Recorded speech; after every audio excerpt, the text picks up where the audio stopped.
Primordial prevention ना। अब disease को प्रिवेंट करने के लिए जो अलग अलग कैटेगरी दी गई कि किस कैटेगरी में किस तरीके का प्रिवेंशन आएगा, उसमें किस तरीके के इंटरवेंशन हमें करने हैं। प्राइमोर्डियल प्रिवेंशन, जैसे कि प्राइमोर्डियल नाम है, जब हम लोग हिस्ट्री पढ़ते हैं, प्रिमिटिव की बात करते हैं ना, प्रिमिटिव का मतलब क्या, वही प्राइमोर्डियल ही है। मतलब इसमें किसी तरीके का एज सच कोई डेफिनेट इंटरवेंशन नहीं करना, ना ही सर्जिकल ना ही मेडिकल इंटरवेंशन इसमें नहीं होता। प्योरली क्या है ये, सिर्फ अपने आप को एजुकेट करना है, हमें कुछ चीजों से बचना होता है। कहने का मतलब ये, किसी सोसाइटी में अब मान लीजिए किसी डिजीज का जो रिस्क फैक्टर होता है, लाइक मैं बात करूं कोरोनरी हार्ट डिजीज का, मायोकार्डियल इंफार्क्शन के बारे में जब मैंने बताया था, तो बहुत सारे रिस्क फैक्टर्स वहां पे, एक वेब ऑफ काजेशन जो पूरा था, तो उसमें ओबेसिटी थी, है ना, यानी लाइफ स्टाइल चेंजेस में क्या क्या आ रहा था, ओबेसिटी आ रही थी, lack of physical exercise, smoking, या फिर आप कह लीजिए कि कोई एडिक्शन और दूसरा है, लाइक अल्कोहल एडिक्शन है या कोकेन एडिक्शन है। ये सारे क्या है, ये लाइफ स्टाइल चेंजेस में आते हैं।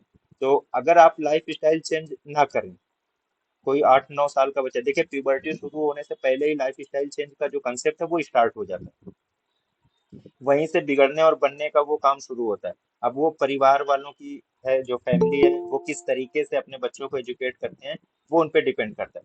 कहने का मकसद ये है कि अगर लाइफ स्टाइल चेंज ना कराई जाए उनकी, जो प्रिमिटिव लाइफ स्टाइल है, प्रिमिटिव लाइफ स्टाइल का मतलब क्या है कि एक बैलेंस डाइट हो, रेगुलर फिजिकल एक्सरसाइज हो, आउटडोर गेम्स खेले बच्चा, और फोन से बहुत ज्यादा ना चिपका रहे, दूर रहे थोड़ा सा, और कोई किसी भी किस्म का एडिक्शन ना करे।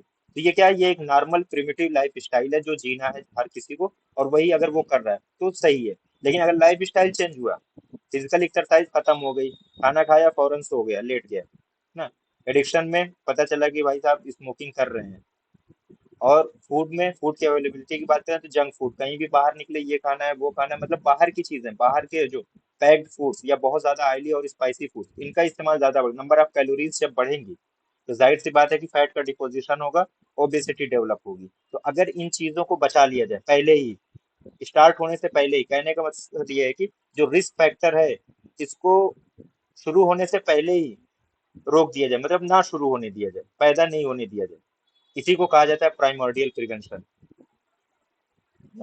प्रिवेंशन ऑफ इमरजेंस या डेवलपमेंट ऑफ रिस्क फैक्टर, मतलब वो रिस्क फैक्टर जो अभी पैदा नहीं हुए, उनको पैदा भी नहीं होने देना है, उनको इमर्ज ही नहीं करने देना है, जो हो सकता है बाद में इमर्ज हो, पहले ही, पैदा होने से पहले ही उनको रोक देना है। तो यही है प्राइमोर्डियल प्रिवेंशन, है ना।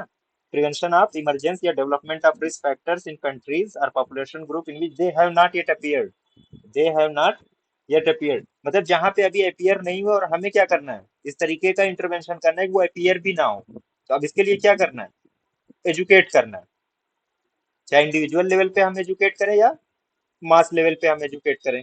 मास लेवल का मतलब क्या है, आप एक पूरे क्लासरूम को पढ़ा रहे हैं, मैं यहाँ पे मास लेवल पे एजुकेट कर रहा हूँ, सबको बता रहा हूँ ना। आप किसी एक बंदे को पकड़ के बताना शुरू कर दिए, वो इंडिविजुअल लेवल पे उसका एजुकेशन शुरू हो जाता है।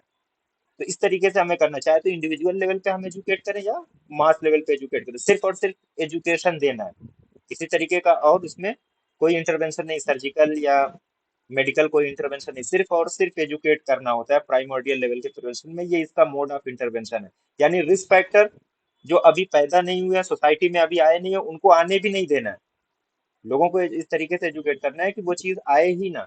इसी को कहा जाता है प्राइमोर्डियल लेवल का प्रिवेंशन। अब बार बार जो एमआई का एग्जांपल इसलिए देते हैं क्योंकि जो प्राइमोर्डियल लेवल का प्रिवेंशन है, ये बेस्ट लेवल प्रिवेंशन होता है, किसके लिए, क्रोनिक डिजीजेस के लिए, नॉन कम्युनिकेबल डिजीजेस के लिए, नॉन कम्युनिकेबल डिजीज के लिए ये प्राइमोर्डियल लेवल का प्रिवेंशन है, ये बेस्ट लेवल प्रिवेंशन माना जाता है। मोड ऑफ इंटरवेंशन इसके दो होते हैं, देखिए, इंडिविजुअल एजुकेशन और मास एजुकेशन। इसकी सीधी सी मिसाल है, एक आदमी को आप पकड़ के बताएंगे तो वो इंडिविजुअल हो जाएगा, एक पूरे क्लासरूम को 100-200 की भीड़ को आप बताएंगे तो वो क्या हो जाएगा, वो मास लेवल का एजुकेशन हो जाएगा। लेकिन बताना क्या है, सिर्फ हमें सिर्फ ये बताना है कि अच्छी लाइफ स्टाइल जीने के लिए क्या क्या हमें करना है, और अगर लाइफ स्टाइल इससे हट गई तो हमें ये परेशानी बाद में हो सकती है। तो हम क्या कर रहे हैं, सिर्फ लोगों को एजुकेट कर रहे हैं, और यही चीज होती है प्राइमोर्डियल प्रिवेंशन। एक लाइन में अगर याद करना है, तो रिस्क फैक्टर को पैदा ही नहीं होने देना है, सीधी सी बात है, जो रिस्क फैक्टर आगे चल के डिजीज काज कर सकते हैं, हमें उनको अपीयर ही नहीं होने देना है। तो अगर इस तरीके से हम कर रहे हैं तो ये हो जाएगा प्राइमोर्डियल लेवल का प्रिवेंशन। और ये जो प्राइमोर्डियल लेवल का prevention, it is most suitable या best for prevention of chronic disease. Chronic disease में भी एक चीज अक्सर पूछी जाती है, नॉन कम्युनिकेबल डिजीज। तो ज्यादातर जो नॉन कम्युनिकेबल डिजीज है, ये क्रोनिक डिजीजेज में आती हैं। नॉन कम्युनिकेबल डिजीज का सबसे अच्छा एग्जांपल इस वक्त क्या है? हाइपरटेंशन है, डायबिटीज मेलाइटस है ना? ये सारी चीजें क्या है? ये नॉन कम्युनिकेबल डिजीज है जिसका ट्रेंड इस वक्त सबसे ज्यादा बढ़ रहा है। डायबिटीज का, हाइपरटेंशन का, इनका ट्रेंड बहुत तेजी के साथ बढ़ा, और जो इन्फेक्शस डिजीज, जो कम्युनिकेबल डिजीज, उनका ट्रेंड अब कम हो रहा है। तो नॉन कम्युनिकेबल डिजीज के लिए सबसे बेस्ट लेवल का प्रिवेंशन अगर कोई है तो वो प्राइमोर्डियल लेवल का प्रिवेंशन आता है। ठीक है, ये क्लियर है ना?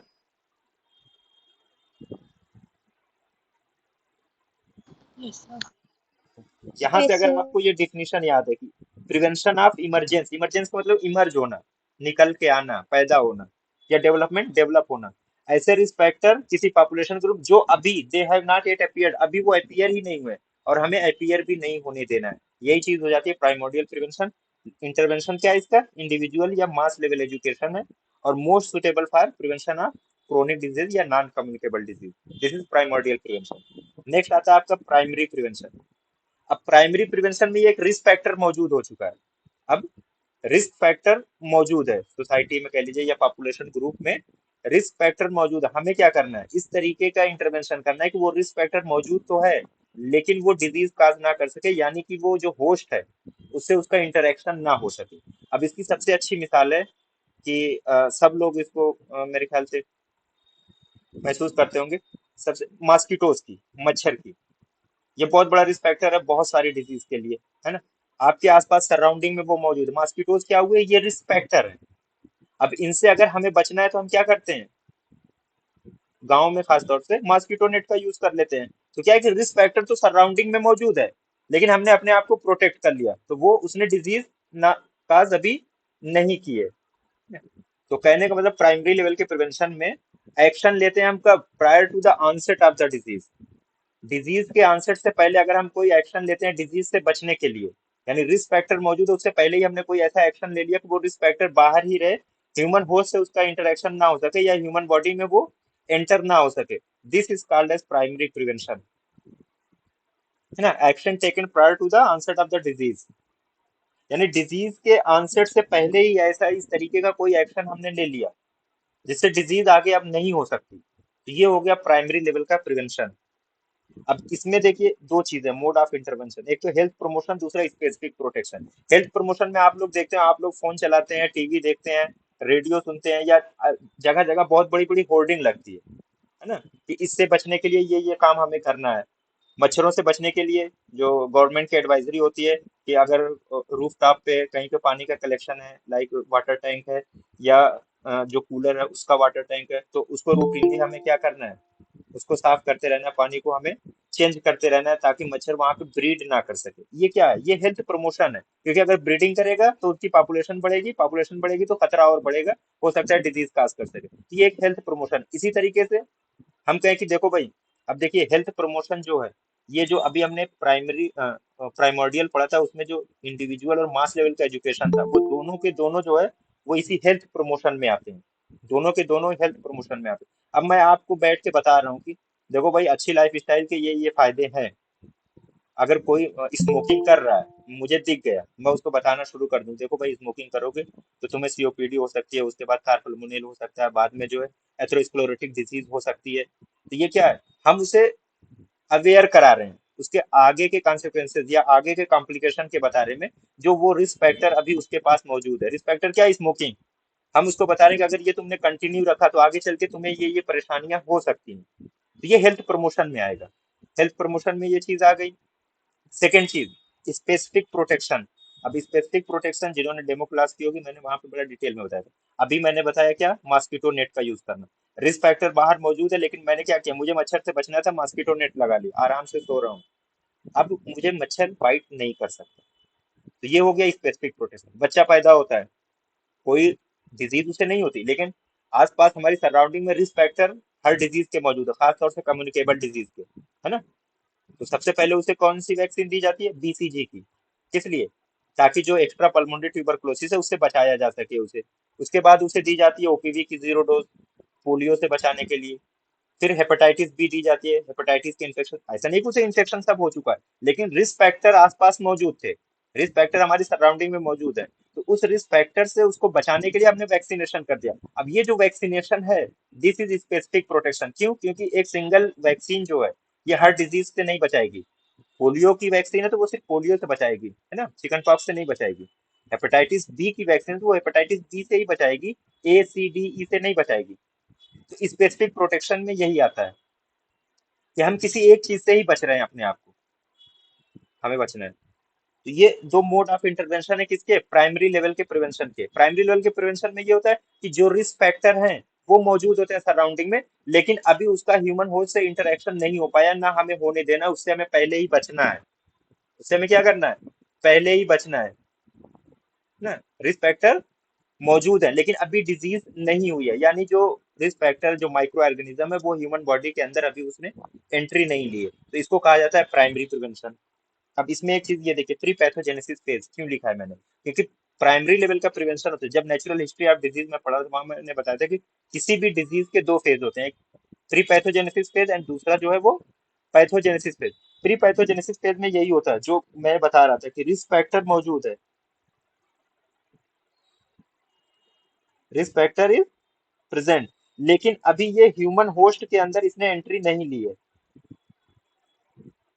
ह्यूमन होस्ट में एंट्री अभी इसको नहीं मिली है। रिस्क फैक्टर मौजूद है सराउंडिंग में, ह्यूमन होस्ट में एंट्री नहीं मिली, that is pre pathogenesis phase of the disease. जैसे ही ये रिस्क फैक्टर ह्यूमन होस्ट के अंदर इसने एंट्री ले ली, अब यहाँ पे इसने एंट्री ले ली, तो इसके बाद का जो फेज होगा वो पैथोजेनेसिस फेज होता है। वो होता है पैथोजेनेसिस, यानी रिस्क फैक्टर मौजूद है, अभी एंट्री नहीं लिए, तो वो अगर इसमें हम कोई इंटरवेंशन कर रहे हैं तो ये हो जाएगा प्राइमरी लेवल का प्रिवेंशन। तो एक क्वेश्चन ये भी बनता है कि डिजीज के प्री पैथोजेनेसिस फेज में किस लेवल का प्रिवेंशन जो है वो पॉसिबल होता है। तो प्री पैथोजेनेसिस फेज में प्राइमरी लेवल का प्रिवेंशन जो है ये पॉसिबल होता है, ये किया जाता है। अब यहाँ पे कुछ एग्जांपल्स देखिए, ये क्या है? वैक्सीनेशन है ना। अभी रिस्क फैक्टर मौजूद है, डिजीज नहीं हुई, लेकिन वैक्सीनेट हम कर रहे हैं। ये मैं इसलिए पिक्चर दिखा रहा हूँ क्योंकि अब आगे जो है, जो क्राइटेरिया जो गैजेट पास हुआ है उसमें जो नेक्स्ट एग्जाम वाले हैं, जो खास तौर से करंट ईयर वाले हैं, उनके लिए ये बहुत जरूरी है क्योंकि पिक्चर बेसिस क्वेश्चन बहुत आएंगे। क्लिनिकल और पिक्चर बेसिस क्वेश्चन बहुत आएंगे, ना कि डिफिनेशन वाइज क्वेश्चन बहुत कम पूछे जाएंगे। तो थोड़ा इससे पूछ सकता है, ये पिक्चर देखिए, गिवन पिक्चर में ये किस लेवल का प्रिवेंशन ये बता रहा है। ये पिक्चर जो है ये किस लेवल के प्रिवेंशन को शो कर रही है, बता रही है। तो किसको शो कर रही है? ये प्राइमरी लेवल के प्रिवेंशन को। अब प्राइमरी लेवल के प्रिवेंशन में भी अगर थोड़ा सा और डीप वो पूछे कि बताइए कि इसमें मोड ऑफ इंटरवेंशन क्या है, मोड ऑफ इंटरवेंशन क्या होगा? ये specific prediction. स्पेसिफिक प्रोटेक्शन होगा ये। क्यों? क्योंकि अगर हम किसी को वैक्सीनेट कर रहे हैं तो वो एक पर्टिकुलर डिजीज के लिए ही हम उसको वैक्सीनेट कर रहे हैं, ना कि तमाम डिजीजेस के लिए, तो ये स्पेसिफिक लेवल का प्रिवेंशन हो जाता है। सेकंड, अब ये भाई साहब बड़े आराम से दो लोग मिलके लेटे हुए हैं बाग में, लेकिन क्या है, इन्होंने नेट लगा रखा है। नेट लगा रखा है कीड़े मकोड़े या मच्छर से बचने के लिए। तो अब ये भी जो है रिस्क फैक्टर आसपास मौजूद है, तमाम रिस्क फैक्टर मौजूद है, लेकिन इन्होंने अपने आप को प्रोटेक्ट कर रखा है। तो ये जो मॉस्किटो नेट है ये आ जाएगा स्पेसिफिक प्रोटेक्शन में। और ओवरऑल जो ये पिक्चर है ये किस चीज को बता रही है? प्राइमरी लेवल प्रिवेंशन को। एंड ये देखिए एक लास्ट, अब इसमें वेरियस टाइप के कंट्रासेप्टिव्स यहाँ पे, ओरल कंट्रासेप्टिव पिल्स है, डायफ्राम्स है, आईयूसीडीज है ना, ये सारी चीजें इसमें मौजूद हैं। हो सकता है एक सिंगल सिर्फ आईयूसीडी का फोटो आपको दे दे, इंट्रा यूट्राइन कंट्रासेप्टिव डिवाइस है, या ओरल कंट्रासेप्टिव पिल्स का दे दे कि ये किस लेवल का प्रिवेंशन है। तो ये जो ये prevent. जितने भी हैं ये सब के सब जो है ये प्राइमरी लेवल प्रिवेंशन में आते हैं।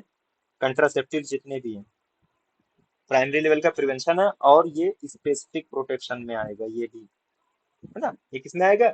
स्पेसिफिक। क्यों? क्योंकि सेक्सुअली ट्रांसमिटेड डिजीज से बचना है, तो ये स्पेसिफिक प्रोटेक्शन में आता है, प्राइमरी लेवल के प्रिवेंशन है। इमेज बेस्ड क्वेश्चन था, बाकी ये इसी का एग्जांपल है प्राइमरी लेवल के प्रिवेंशन का।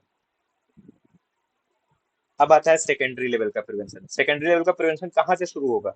जब जो पॉजिटिव एजेंट है, जो रिस्क फैक्टर, अब वो ह्यूमन होस्ट के, उसने ह्यूमन होस्ट के अंदर एंट्री ले ली है, यानी प्री पैथोजेनेसिस फेज के बाद अब पैथोजेनेसिस फेज स्टार्ट होने वाला है। क्यों? क्योंकि जो माइक्रोब है, माइक्रो ऑर्गेनिज्म है या डिजीज कॉजिंग एजेंट है, उसने ह्यूमन होस्ट के अंदर एंट्री ले ली। जाहिर सी बात है वो एंट्री लेने के बाद वहां वो घूमने तो गया नहीं है, कोई भी बैक्टीरिया है, वायरस है या कुछ भी है, तो वो क्या करेगा? वहां पे इम्यूनोजेनिक रिएक्शन काज करता है। बैक्टीरिया या वायरस गया तो उसका मल्टीप्लीकेशन स्टार्ट हो जाता है, फेवरेबल कंडीशन मिल रही है उसे। मल्टीप्लिकेशन स्टार्ट होता है। अब मान लीजिए जो होस्ट है उसकी इम्यूनिटी बहुत अच्छी है, तो हो सकता है कि वो इंसिपिएंट स्टेज में ही उसको किल कर दे, यानी स्टार्टिंग स्टेज में। लेकिन अगर थोड़ा सा भी इम्यूनो कम्प्रोमाइज है और जो माइक्रोब है उसका वायरुलेंस बहुत ज्यादा है, तो वो डिजीज काज कर सकता है। ये कंडीशन है। दैट मीन्स कि सेकेंडरी लेवल का प्रिवेंशन कहाँ से स्टार्ट होता है? माइक्रो ऑर्गेनिज्म या डिजीज काजिंग एजेंट जैसे ही ह्यूमन होस्ट के अंदर एंट्री लेगा, वहां से सेकेंडरी लेवल का प्रिवेंशन आपका स्टार्ट हो जाएगा ना। तो अब हमें क्या करना है सेकेंडरी लेवल के प्रिवेंशन में, करना क्या है? तो action which prevent the progress of a disease in its initial stage, मतलब उसी स्टेज में हम कोई इस तरीके का एक्शन ले लें कि डिजीज को वहीं पे हम डिटेक्ट कर लें, वहीं पे उसको ट्रीट कर दें, उसको फर्दर कॉम्प्लिकेशन डेवलप करने ना दें, कि वो कोई कॉम्प्लिकेशन डेवलप ना कर सके। उसको उसी इनिशियल स्टेज में हमें डिजीज को काउंटर करके उसको ट्रीट कर देना है, यानी माइक्रो ऑर्गेनिज्म जो है उसको किल कर देना है। एंट्री तो ले ली है, लेकिन हमें क्या करना है, इंटरवेंशन के जरिए हमें उसी अर्ली स्टेज में ही उसको खत्म कर देना है, रोक देना है, ताकि फर्दर जो है वो कॉम्प्लिकेशन डेवलप ना कर सके। ये चीज होती है सेकेंडरी लेवल का प्रिवेंशन। अब यहाँ पे मोड ऑफ इंटरवेंशन क्या क्या आएगा? Early diagnosis and treatment. Early diagnosis कैसे करेंगे? Screening by based on screening. देखिए हर डिजीज का एक फिक्स इंक्यूबेशन पीरियड होता है, एक फिक्स्ड इंक्यूबेशन पीरियड, किसी का 5 दिन भी होता है, किसी का 5 महीने भी हो सकता है। उस दौरान कोई भी साइन और सिम्टम नहीं मिलते, लेकिन डिजीज पॉसिबली वो सेट हो चुकी होती है। माइक्रो ऑर्गेनिज्म अगर आ गया तो डिजीज सेट हो जाती है। अब डिजीज सेट हो गई है, लेकिन एक फिक्स इंक्यूबेशन पीरियड, उसके बाद कहीं जाके साइन और सिम्टम्स डेवलप होते हैं। तो अर्ली स्टेज में स्क्रीनिंग की जाती है। अर्ली स्टेज में क्या कराई जाती है? स्क्रीनिंग। अब अर्ली डायग्नोसिस के लिए आपको क्या करना पड़ेगा? स्क्रीनिंग। अब स्क्रीनिंग के लिए एक बहुत अच्छी, वो बहुत सारे स्क्रीनिंग प्रोग्राम्स है। पैप स्मेयर हर साल होता है, अलग अलग उस पे मौके पे जो गायनी डिपार्टमेंट वाले वो करवाते रहते हैं। तो पैप स्मीयर क्या है? हमें नहीं पता कि ये इसको सर्वाइकल कैंसर हुआ है, लेकिन स्क्रीनिंग के जरिए ये पता लगाने की कोशिश की जाती है कि इसको एचपीवी का इन्फेक्शन हो चुका है या नहीं। अगर एचपीवी का इन्फेक्शन, दैट मीन्स पॉसिबिलिटी है कि इसको सर्वाइकल कार्सिनोमा हो सकता है, इसको सर्वाइकल कार्सिनोमा हो सकता है।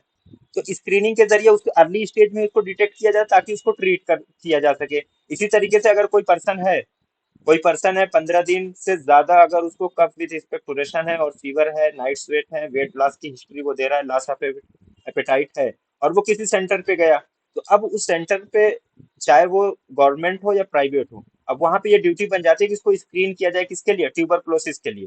ट्यूबरक्लोसिस के लिए ये एक फिक्स पैरामीटर है कि अगर कोई 15 डेज से ज्यादा की कंप्लेन कर रहा है कफ विद एक्सपेक्टोरेशन और फीवर की, तो उसको स्क्रीन करना है ट्यूबरक्लोसिस पे। अब स्क्रीनिंग में बहुत सारी चीजें हैं जिससे पता लगाया जा सकता है। उसके बाद स्पुटम स्मीयर माइक्रोस्कोपी भी कराई जाती है। तो उसके जरिए क्या किया जाता है कि डिटेक्ट किया जाता है कि इसको माइकोबैक्टीरियम ट्यूबरक्लोसिस का इन्फेक्शन हुआ है या नहीं हुआ है। ये अर्ली डायग्नोसिस है। अगर उसी 15 दिन में उसकी डायग्नोसिस हो गई, फर्दर उसको ट्रीटमेंट हो जाएगा और वो इजिली वो डायग्नोज हो जाए, सॉरी वो क्योर हो जाएगा, है ना। लेटर स्टेज में अगर हम उसे छोड़ देंगे तो फर्दर जो है कॉम्प्लिकेशन डेवलप हो जाएंगे, और दूसरी सेकेंडरी ट्यूबरक्लोसिस डेवलप हो सकती है, जिसको हम एक्स्ट्रा पल्मोनरी ट्यूबरक्लोसिस कहते हैं, या इवन जो है ट्यूबरकुलर मेनिंजाइटिस भी हो सकती है, अगर उसको ट्रीट नहीं किया गया तो स्क्रीनिंग का पर्पस क्या होता है? डिजीज को उसके अर्ली स्टेज में डिटेक्ट करना, फर्दर फिर सेकंड इसका इंटरवेंशन। एक बार आपने डिटेक्ट कर लिया, then we have to treat the disease, हमें उसको ट्रीट करना है ताकि वो कॉम्प्लिकेशन डेवलप ना कर सके। ये सेकेंडरी लेवल का प्रिवेंशन था। अब स्क्रीनिंग में देखिए क्या फोटो आपको मिल सकता है एग्जाम में, अभी उसको देखते हैं ये चीजें। अब ये मान लीजिए ये आपके पास पिक्चर है ना, लिखा क्या है? डॉट्स, पूरा कोर्स पक्का इलाज। आपसे पूछे कि ये जो पिक्चर दी गई है, इसके जरिए किस लेवल का प्रिवेंशन पॉसिबल है, तो डॉट्स की जो क्राइटेरिया है वो इसी के लिए स्क्रीनिंग की जाती है। अभी मैंने इसका पूरा एग्जांपल दिया ट्यूबरक्लोसिस का। ट्यूबरक्लोसिस में डॉट्स जो रिजीम है वो चलाई जाती है, एंटी ट्यूबरकुलर ड्रग्स दी जाती है। तो ये जो डॉट्स का अगर मान लीजिए इसकी पिक्चर आ रही है यहाँ पे, तो दैट मीन्स ये सेकेंडरी लेवल का प्रिवेंशन है। किस लेवल का प्रिवेंशन है? सेकेंडरी लेवल का प्रिवेंशन है। इसके बाद एक फोटो ये भी है। अब इसमें आपको ये भी देखना है कि लोगोस को पहचानना बहुत जरूरी है। लोगोस को पहचानना बहुत जरूरी है, क्योंकि हो सकता है जो खास तौर से जो नेक्स्ट वाले हैं उनके लिए लोगो बेस भी क्वेश्चन। अब ये लोगो क्या है? पिक्चर बेस ही है ना। आपसे ये पूछ सकता है कि ये लोगो किस प्रोग्राम के लिए। सबसे पहला क्वेश्चन तो यही आपसे पूछा जा सकता है कि the given logo is for which programme. तो ये जो लोगो है ये किस प्रोग्राम के लिए? ये नेशनल लेप्रोसी इरेडिकेशन प्रोग्राम, इसके लिए ये लोगो यूज किया जाता है। ठीक है, ये नेशनल लेप्रोसी इरेडिकेशन प्रोग्राम का ये लोगो है। लेकिन आपसे पूछे कि ये जो पिक्चर है, इसके अकॉर्डिंग जब हम ट्रीटमेंट करते हैं तो वो किस लेवल का प्रिवेंशन होता है। तो इसमें जो दिया जाता है नेशनल लेप्रोसी एरेडिकेशन प्रोग्राम में, इसमें मल्टी ड्रग थेरेपी चलती है, एमडीटी। एमडीटी, तो एमडीटी का ताल्लुक किससे है? इस लोगो से है। और इस लोगो का ताल्लुक किससे है? इस लोगो का ताल्लुक किससे? नेशनल लेप्रोसी एरेडिकेशन प्रोग्राम से। तो ये जो एमडीटी होगी, ये जो एमडीटी है, ये सेकेंडरी लेवल का प्रिवेंशन आ जाता है। किस लेवल का? सेकेंडरी लेवल का प्रिवेंशन आता है। ठीक।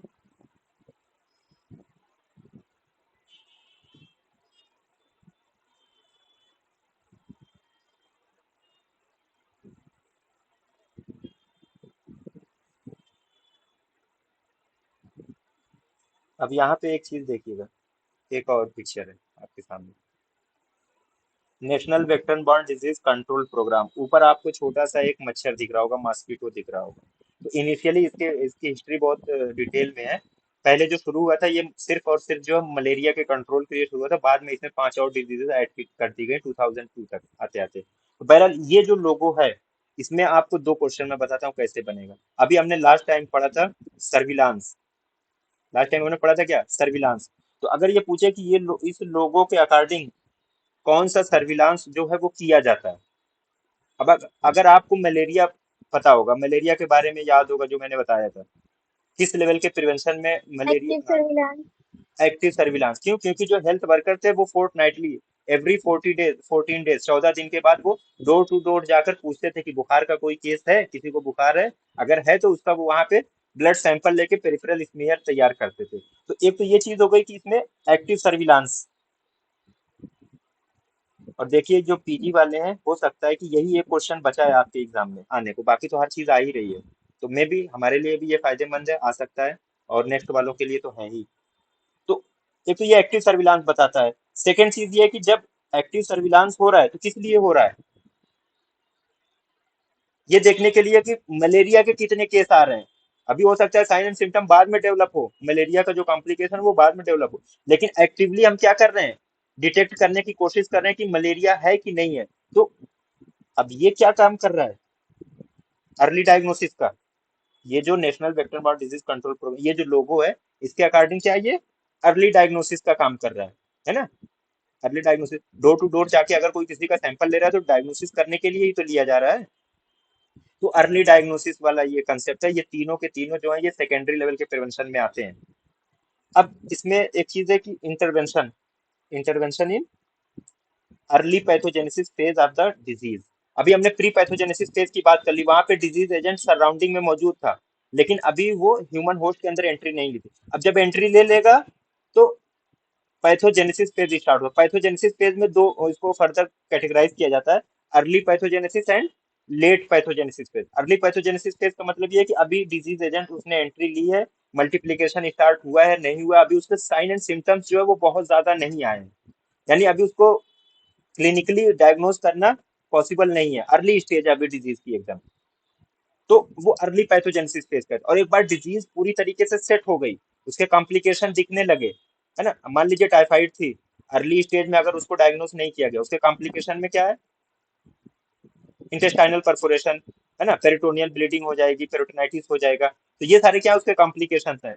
तो कॉम्प्लिकेशन एक बार डेवलप हो गया तो वो हो जाता है late pathogenesis phase of the disease. और कॉम्प्लिकेशन से पहले अर्ली स्टेज में जो होता है वो early pathogenesis phase of the disease. तो सेकेंडरी लेवल का प्रिवेंशन जो है ये पॉसिबल करता है अर्ली पैथोजेनेसिस फेज में। ये जो इंटरवेंशन है, it is possible in early pathogenesis phase of the disease. अब लास्ट में देखिए, ये सारे के सारे प्रोग्राम क्या है? नेशनल लेवल पे ये प्रोग्राम चलते हैं गवर्नमेंट के। हमारे जो गवर्नमेंट के हैं, ये नेशनल लेवल पे ये प्रोग्राम चलते हैं। तो नेशनल हेल्थ प्रोग्राम जो गवर्नमेंट के ज्यादातर जो ऑपरेट करते हैं, किस लेवल पे करते हैं?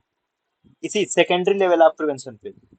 इसी सेकेंडरी लेवल के प्रिवेंशन में ज्यादातर जो हमारे प्रोग्राम्स है, नेशनल प्रोग्राम है हेल्थ से रिलेटेड, वो सेकेंडरी प्रिवेंशन पे ही वो ऑपरेट करते हैं। और ये परफेक्ट नहीं है, इसमें कास्ट बहुत ज्यादा लगती है।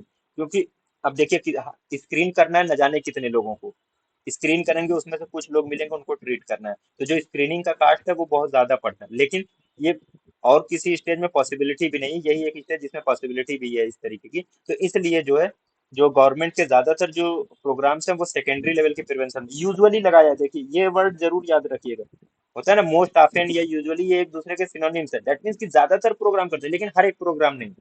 क्यों? क्योंकि जो नेशनल इम्यूनाइजेशन प्रोग्राम है वो किस लेवल का प्रिवेंशन है? Primary level.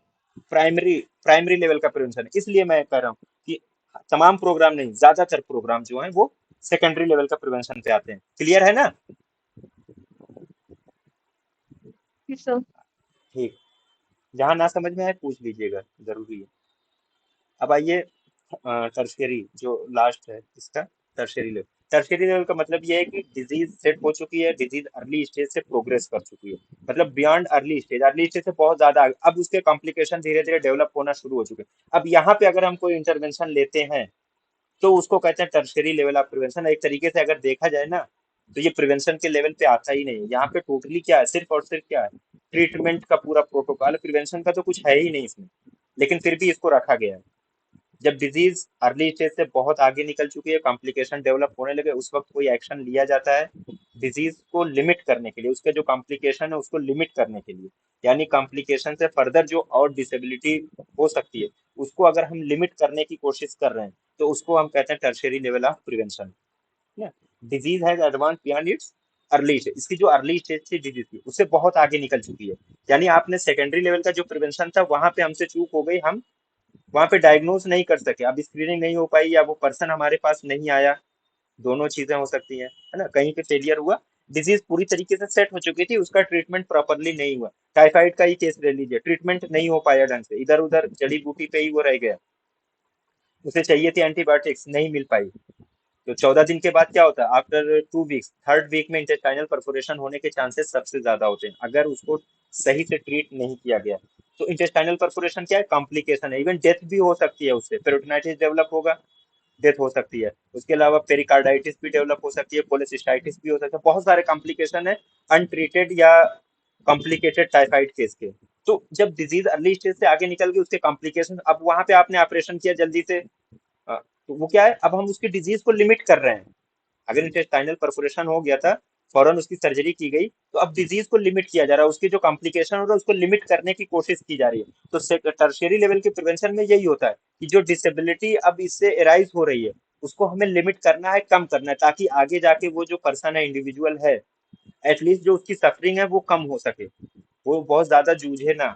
यही चीज होती है इसमें टर्शियरी लेवल का प्रिवेंशन। इसमें जो mode of intervention, disability limitation and rehabilitation. Suppose that किसी को कार्डियोवास्कुलर एक्सीडेंट हो गया, हाइपरटेंसिव पेशेंट था, बहुत ज्यादा वो दवा नहीं ले रहा था और उसको अचानक से बहुत ज्यादा ब्लड प्रेशर राइज हुआ और इंट्रासेरेब्रल ब्लीडिंग हो गई। इंट्रासेरेब्रल ब्लीडिंग अगर हो गई तो जाहिर सी कहीं ब्लीडिंग होती तो ब्लड क्लॉटिंग भी होगी। अब ब्लड क्लॉट हो गया तो वो फर्दर और जो है कंडीशन को डिटोरिएट करेगा। तो पहले क्या किया जाता है, फौरन थ्रोम्बोलिटिक थेरेपी स्टार्ट कर दी जाती है। अगर ये सस्पेक्ट कर दिया गया कि इसको कार्डियोवास्कुलर एक्सीडेंट है, इंट्रासेरेब्रल ब्लीडिंग हो गई है, तो थ्रोम्बोलिटिक थेरेपी इसलिए स्टार्ट किया है, जो थ्रोम्बोसिस हो रही वहां पे जो थ्रोम्बस बन रहा है उसको किसी तरीके से डिग्रेड कर दिया जाए, वहां पे वो ना रुक सके। तो ये क्या है, ये डिसेबिलिटी को लिमिट करने की कोशिश की जा रही है, डिसेबिलिटी को लिमिट करने की कोशिश की जा रही है। इसी तरीके से सेम मान लीजिए कि उसको पैरालिसिस हो गई, किसी को पैरालिसिस हो, पोलियोमाइलाइटिस हो गई थी, पैरालिसिस हो रही। पोलियोमाइलाइटिस क्या है, एक वेस्टिंग डिजीज है, धीरे धीरे जो है मसल जो अफेक्टेड साइड है उसकी मसल में जो है वेस्टिंग डेवलप हो जाती है, वो एकदम बेकार हो जाती है मसल।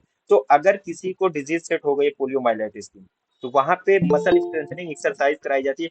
बहुत सारे इस तरीके से आयल्स होते हैं जो, अगर यूनानी की हम बात करें तो जो बहुत हार किस्म के जो अ, रोगन होते हैं, है ना, रोगन अज़राकी है, बहुत कॉमनली पेरिफेरल डिजीज के लिए यूज किया जाता है, ताकि वहां पे जो पेरिफेरल लेवल पे सर्कुलेशन को इंक्रीज करे। सर्कुलेशन इंक्रीज होगा तो जो मसल है उसकी वेस्टिंग जो है वो कम हो, क्योंकि नरिशमेंट होता रहेगा। तो मसल वेस्टिंग को कम करने के लिए अगर किसी को फिजियोथेरेपी कराई जा रही है, मसल स्ट्रेंथनिंग एक्सरसाइज कराई जा रही है ना, या और दूसरे कोई प्रोसीजर यूज कराए जा रहे हैं कि जो मसल लॉस है वो कम से कम हो सके, तो दैट इज कॉल्ड है डिजीज लिमिटेशन, यानी डिसेबिलिटी लिमिटेशन की कोशिश की जा रही है उसकी।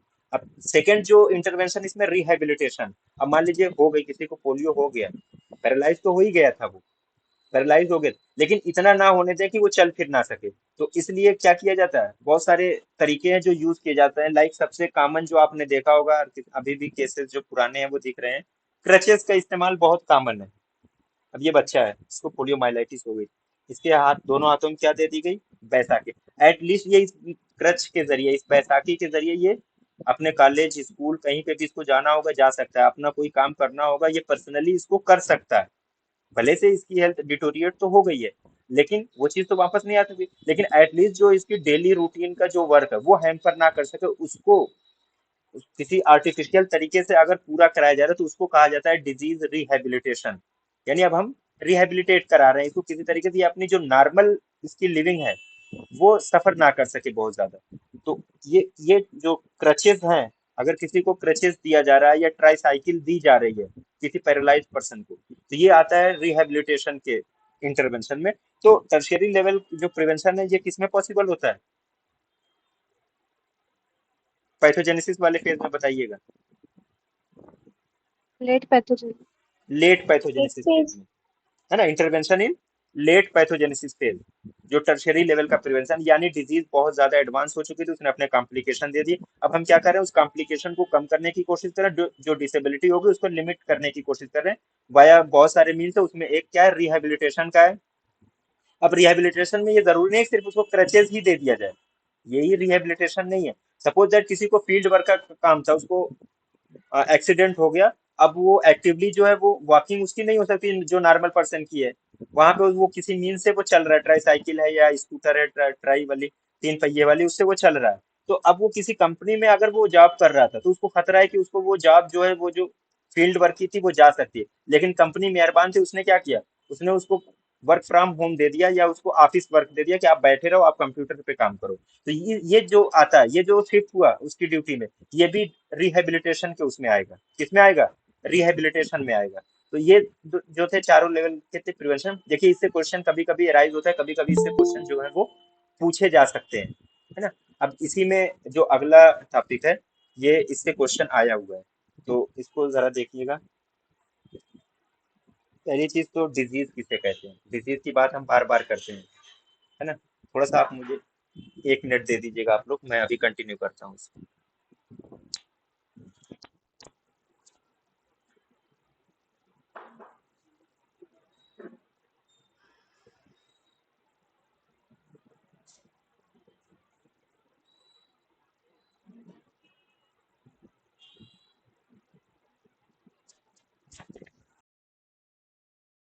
तो डिजीज किसे कहते हैं? डिजीज में ही देखिए वर्ड छुपा है, डिस एंड इज, मतलब विदाउट इज। जो नॉर्मल फंक्शनिंग है किसी पर्सन की, वो अगर हैम्पर हो रही है किसी वजह से, यानी जो उसका फंक्शन था किसी इंडिविजुअल का, किसी ऑर्गेनिज्म का, अब वो नॉर्मल की बजाय एबनॉर्मल हो गया, यानी उसका फंक्शन जो है वो नॉर्मली नहीं कर सकता, तो उसको हम कहते हैं डिजीज, यानी एनी एबनॉर्मल कंडीशन।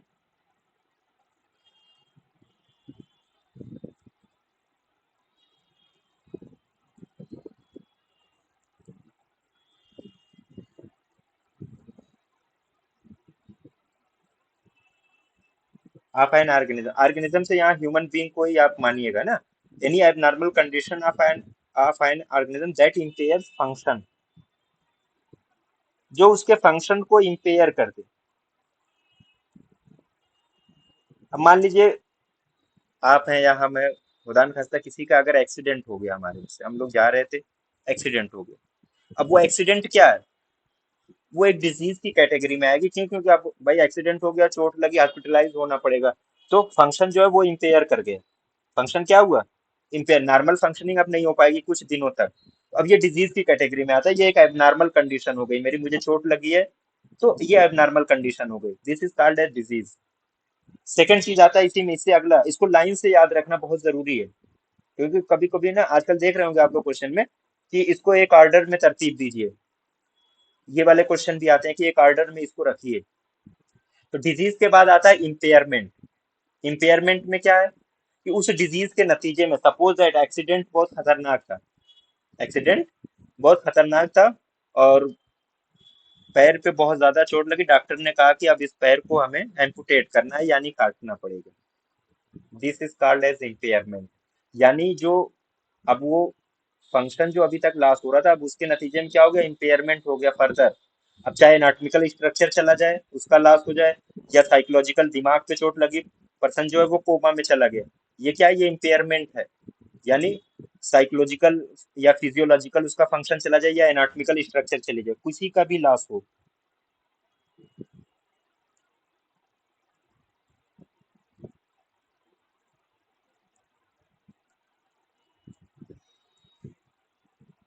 एनाटॉमिकल की बात मैंने बताई कि अगर मान लीजिए कोई एक पार्ट बॉडी का उसको एम्पुटेट कर दिया गया, निकाल दिया गया, तो वो चीज भी आती है इम्पेयरमेंट में। या फिर साइकोलॉजिकली किसी को बहुत ज्यादा परेशानी हो जाए, किसी के घर में कोई ऐसी कंडीशन डेवलप हो जाएगी, वो उसको मेंटली जो है वो साउंड ना रह सके, तो वो साइकोलॉजिकल प्रॉब्लम एक डेवलप हो जाती है। तो इसमें से अगर किसी भी चीज का लॉस हो रहा है, अब ये लॉस हो रहा है किस वजह से? Due to disease, due to disease, किसी डिजीज के नतीजे में ये लॉस हो रहा है, फिजियोलॉजिकल, एनाटॉमिकल या साइकोलॉजिकल लॉस हो रहा है ड्यू टू डिजीज, है ना? तो वो चीज आती है इम्पेयरमेंट में, उसको हम कहते हैं इम्पेयरमेंट। अब इम्पेयरमेंट के बाद जो तीसरे नंबर पे आता है डिसेबिलिटी, डिसेबिलिटी थर्ड नंबर पे आती है, नोट करिएगा इसको। Disease, impairment, then disability. Disability का मतलब क्या है कि अब यहीं पे ये चीज थी ना, मैंने बताया कि मेरा पैर कट गया, यानी फुट लॉस हो गया, मेरा एक एनाटॉमिकल स्ट्रक्चर जो है वो चला गया। तो अब अगर मान लीजिए मैं नॉर्मल चल रहा हूँ दोनों पैरों से, अब मैं चल पाऊंगा? अगर मेरा एक पैर कट गया तो नहीं चल पाऊंगा, ये चीज हो जाती है डिसेबिलिटी। किसी का एक हाथ कट गया या कोई भी चीज इस तरीके की हो जिससे उसका एनाटॉमिकल स्ट्रक्चर चला गया, या कोई कोमा में चला गया, जाहिर सी बात है वो किसी से बात कर पाएगा? नहीं कर पाएगा, है ना? तो अब अगर वो अपना जो नॉर्मल डेली रूटीन वर्क था, वो जो कर रहा था, अब वो उसको परफॉर्म ना कर सके,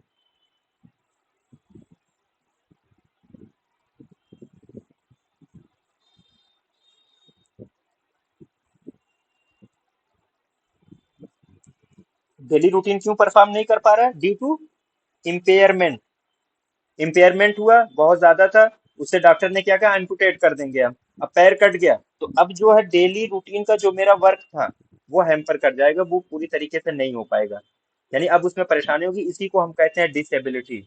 और ये डिसेबिलिटी होती है क्यों? Due to impairment. याद है, डिजीज होती है ड्यू टू, सॉरी, इम्पेयरमेंट होता है ड्यू टू डिजीज, और डिसेबिलिटी होती है ड्यू टू इम्पेयरमेंट। ये जो डिसेबिलिटी है बिकॉज ऑफ इम्पेयरमेंट। अब कोई रिस्ट्रिक्शन इस तरीके की हो जाए, या कोई काम है जो नॉर्मल था मेरे लिए, अब मैं नहीं कर पा रहा हूँ ड्यू टू इम्पेयरमेंट, तो वो चीज आ जाती है डिसेबिलिटी। जो मेरे लिए नॉर्मल था वो अब डिसेबिलिटी में आ जाएगा, काम नहीं कर पाए। अब इस डिसेबिलिटी के नतीजे में सपोज दैट मेरी कहीं पे जॉब थी, अब वही चीज फिर मैं बता रहा हूँ, कहीं पे मैं काम कर रहा था, मेरा पैर कट गया, दोनों पैर समझ लीजिए मेरा चला गया, मेरा दोनों पैर चला गया। अब मैं जॉब कर रहा था, जॉब वालों ने मुझे वहां से, कंपनी ने निकाल दिया, कंपनी ने निकाल दिया, तो अब मेरे जो दोनों पैर नहीं थे, ये मेरे लिए एडवांटेज है कि डिसएडवांटेज है?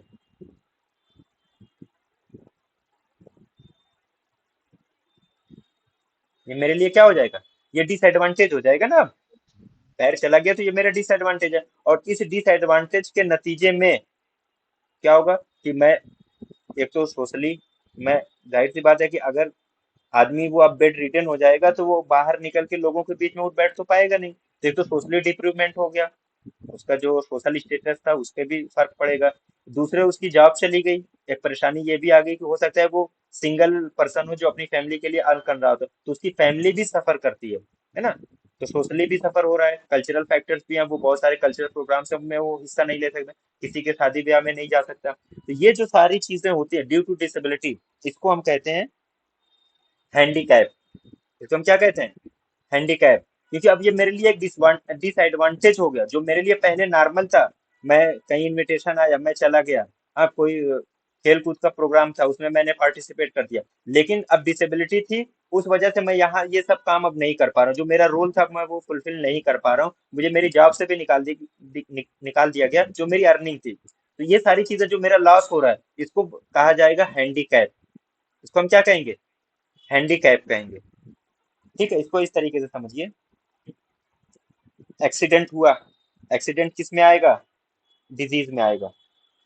ये एक्सीडेंट जो है ये डिजीज में आ रहा है। डिजीज क्या है? किसी पर्सन के फंक्शन को ये इम्पेयर कर रही है ना, disease is impairment of the normal functioning of a person. ये एक एबनॉर्मल कंडीशन हो गई। अब मान लीजिए एक्सीडेंट हुआ था, उसमें लॉस ऑफ फुट, यानी पैर उसका एम्पुटेट करना पड़ गया, बहुत भयानक एक्सीडेंट था, उसके पैर को डॉक्टर ने काट दिया, एम्पुटेशन हो गया। अब ये जो लॉस ऑफ फुट है, उसका एक एनाटॉमिकल स्ट्रक्चर चला गया, लॉस हो गया। तो ये लॉस ऑफ फूड किस में आएगा? इम्पेयरमेंट में। अब याद रखिए, जो इम्पेयरमेंट होती है it is due to disease, कि पहले डिजीज होगी उसके बाद इम्पेयरमेंट होगा। तो लॉस ऑफ फूड किस में आ रहा है? इम्पेयरमेंट में। इम्पेयरमेंट मतलब क्या है? कि कोई एनाटॉमिकल स्ट्रक्चर है in the form of food, वो उसका लॉस हो गया है, तो that is called as impairment. अब थर्ड जो आएगा, उस इम्पेयरमेंट के नतीजे में अब उसका जो पैर है वो चला गया, तो वो चल पाएगा? नहीं चल पाएगा, कांट वॉक। तो ये जो चलने की, अब वो जो उस पर रिस्ट्रिक्शन हो गई, this is called as disability. इसको हम क्या कहते हैं? डिसेबिलिटी कहते हैं। यानी वॉकिंग क्या है? हमारी एक नॉर्मल डेली रूटीन है। डेली रूटीन है, सुबह से शाम तक न जाने कितने किलोमीटर या मीटर लोग चलते हैं, तो अब वो नॉर्मली जो है वो चल नहीं पाएगा, कांट वॉक। तो ये डिसेबिलिटी आ गई। Disability is due to impairment. पहले इम्पेयरमेंट होगा उसके बाद डिसेबिलिटी आएगी, तो इम्पेयरमेंट के नतीजे में डिसेबिलिटी हो रही है। वॉकिंग क्या थी? हमारी नॉर्मल रूटीन एक्टिविटी थी, अब हम नहीं कर पा रहे हैं। अब उसको हम नहीं कर पा रहे, क्यों? Because we have lost our foot. हमने, मेरा पैर वो जा चुका है ना। अब लास्ट में क्या आता है कि अनएम्प्लॉयमेंट। अब इसके डिसेबिलिटी के नतीजे में हो सकता है जॉब से निकाल दिया गया हूँ। तो ये चीज अनएम्प्लॉयमेंट जो होती है, इसको कहते हैं हैंडीकैप।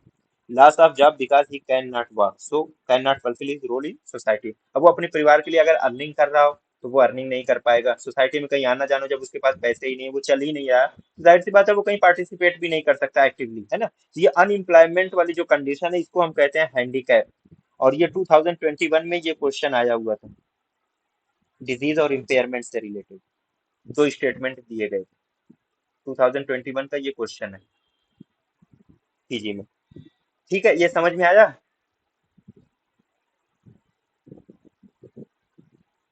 भाई बताइए, तभी आगे बढ़ेंगे। जी सर, आगे। कोई डाउट हो तो पूछिए फौरन। अब इसके बाद आगे बढ़ते हैं, एक लास्ट की डिजीज से ही रिलेटेड है, concept of health and disease ही पढ़ रहे हैं, तो डिजीज में एक चीज रह गई थी, जो है time distribution of the disease. Time distribution of the disease का मतलब ये है कि कोई डिजीज होती है, आप देखते होंगे कि हर विंटर सीजन में ही आ रही है, सिर्फ विंटर्स में ही उसके जो इंसिडेंस बहुत ज्यादा। कोई डिजीज है वो through out the year present रहती है, कोई अचानक जो है वो 2-3 महीने के लिए बहुत ज्यादा उसका आउटब्रेक होता है, फिर वो नॉर्मल कंडीशन पे आ जाती है। तो इसको हम कहते हैं time distribution of the disease. इसमें जो है, इसको जब हम डिनोट करते हैं या बताते हैं या पढ़ते हैं, तो इसको हम फ्लक्चुएशंस में पढ़ते हैं। फ्लक्चुएशन क्या? Short term, long term and periodic fluctuations, है ना। अब इसमें जो फ्लक्चुएशंस हैं, short term, long term and periodic, तो इसमें शॉर्ट टर्म फ्लक्चुएशन जो होता है इसी को हम कहते हैं एपिडेमिक।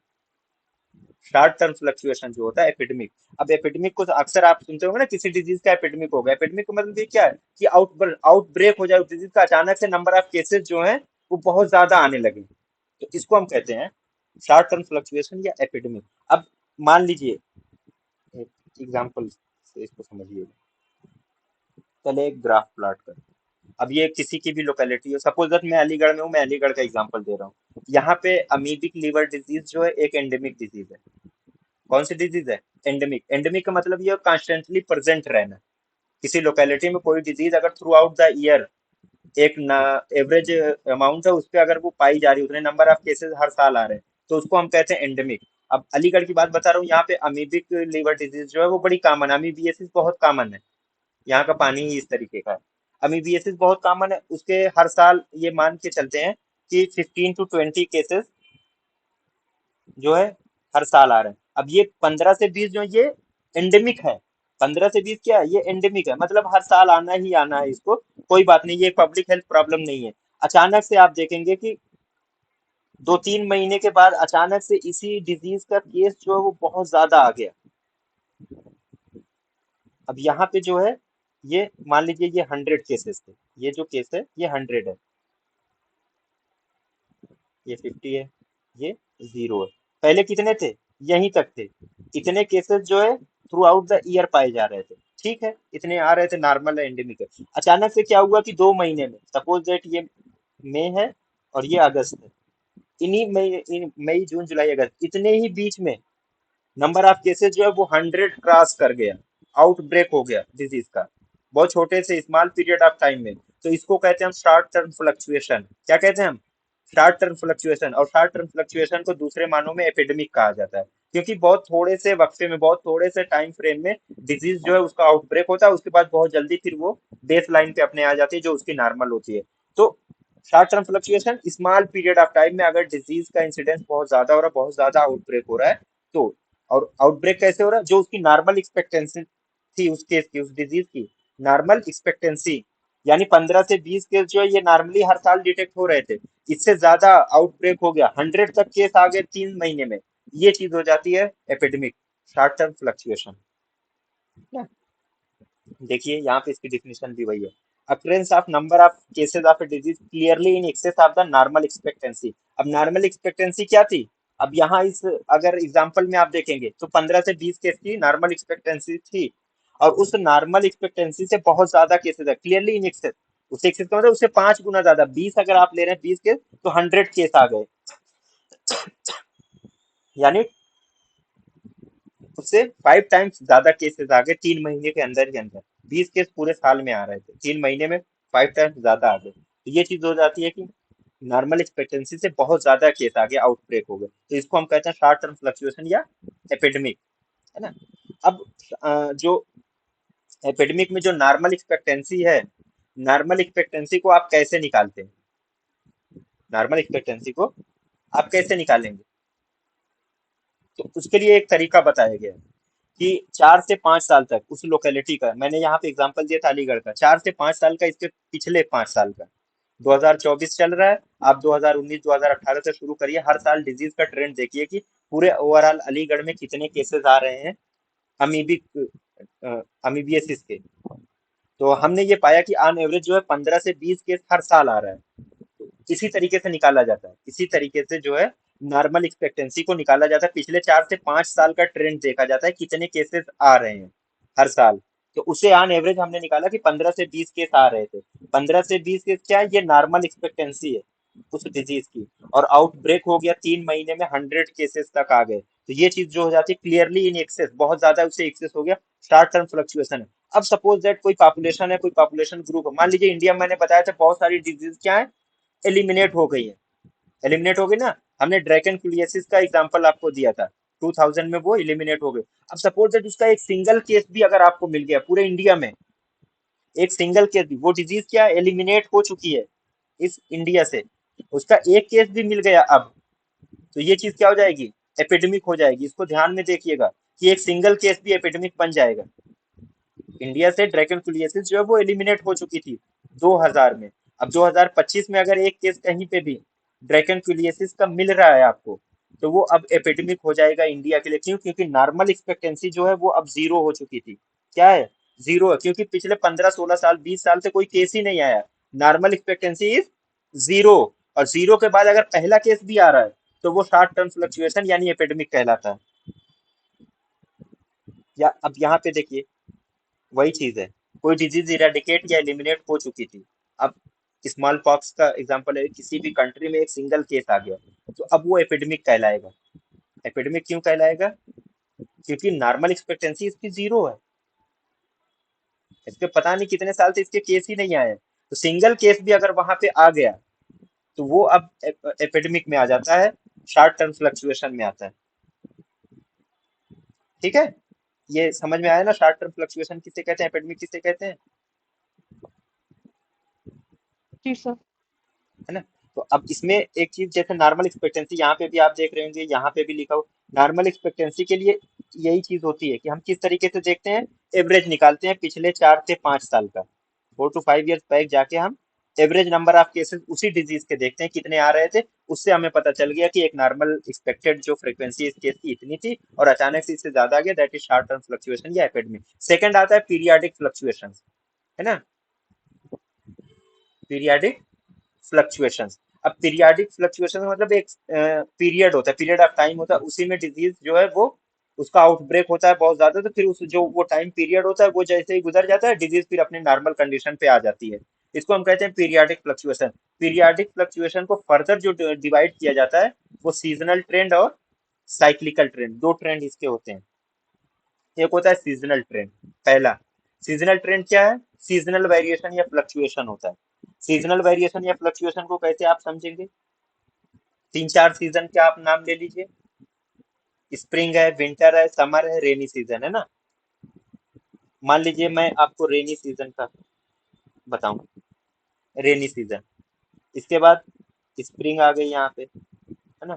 फिर विंटर्स, फिर इसके बाद समर मान लीजिए, जो भी आप दे रहे हैं। फिर यहाँ पे रेनी सीजन आ गया, और उसके बाद कुछ देर के बाद फिर यहाँ पे आप प्लॉट करेंगे रेनी सीजन आ गया। तो आप देखेंगे कि डिजीज तो पहले ठीक है, ऐसे ही चल रही थी। जैसे ही रेनी सीजन आया, इसके डिजीज बहुत ज्यादा हो गई, फिर वो नॉर्मल आ गए। फिर रेनी सीजन आ गया, फिर इसके डिजीज बहुत ज्यादा हो गए। दैट मीन्स क्या है, ये एक सीजनल ट्रेंड है। एक पर्टिकुलर सीजन में उस पर्टिकुलर डिजीज का फ्लक्चुएशन बहुत ज्यादा हो रहा है। अब रेनी सीजन में बहुत सारी डिजीजेस जो होती हैं, एक तो रेनी सीजन में सबसे ज्यादा जो है स्किन प्रॉब्लम्स क्रिएट होती है ना, या फिर उससे जो फीको ओरल रूट की जो डिजीज होती है, फीको ओरल रूट की, डायरिया है, कॉलरा है ना, इसके अलावा टाइफाइड है। इन डिजीज का इंसिडेंस जो है वो, क्योंकि ये फीको ओरल रूट से फैलती है, तो रेनी सीजन में क्या होता है, इनका आउटब्रेक होने का खतरा सबसे ज्यादा होता है। या आउटब्रेक अगर हो भी रहा है तो रेनी सीजन में सबसे ज्यादा हो रहा है। 5-10 केसेस आ रहे थे, ठीक है, नॉर्मल एक्सपेक्टेंसी है। लेकिन जैसे ही रेनी सीजन शुरू होता है, रेनी सीजन का मतलब क्या है, जुलाई अगस्त जून, यही जो है मेजर रेनी सीजन है। तो यहाँ पे क्या हुआ, डिजीज जो है उसके केसेस बहुत ज्यादा आ गए, फिर नॉर्मल आ गए, और दूसरे सीजन में नॉर्मल हो गया।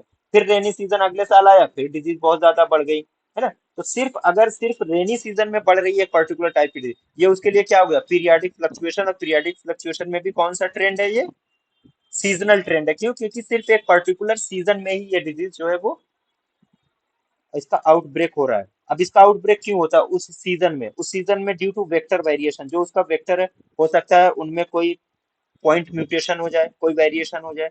इन्वायरमेंटल फैक्टर्स, यानी सीजन जो चेंज हो रहा है, उस जो वो इन्वायरमेंट है, अब वो जो कंडीशन वो फेवरेबल हो जाती है उस डिजीज के लिए। या जो हर्ड इम्यूनिटी है, हर्ड इम्यूनिटी का मतलब क्या है, अच्छा, हर्ड इम्यूनिटी पता है क्या होती है?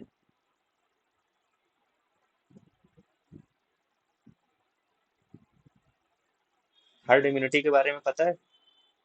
जैसे कोई 100 लोगों की पॉपुलेशन है, कहीं पे कोई गांव है, वहां पे पॉपुलेशन जो है 100 है, उसकी 100 लोग हैं उस गांव की पॉपुलेशन में। वहां पे आपने क्या किया, 70, 70 to 80% को, 70 to 80% को हमने इम्यूनाइज कर दिया एक पर्टिकुलर डिजीज के खिलाफ। सपोज दैट कि हमने इसको पोलियो का ही हमने इसको वैक्सीन दे दी।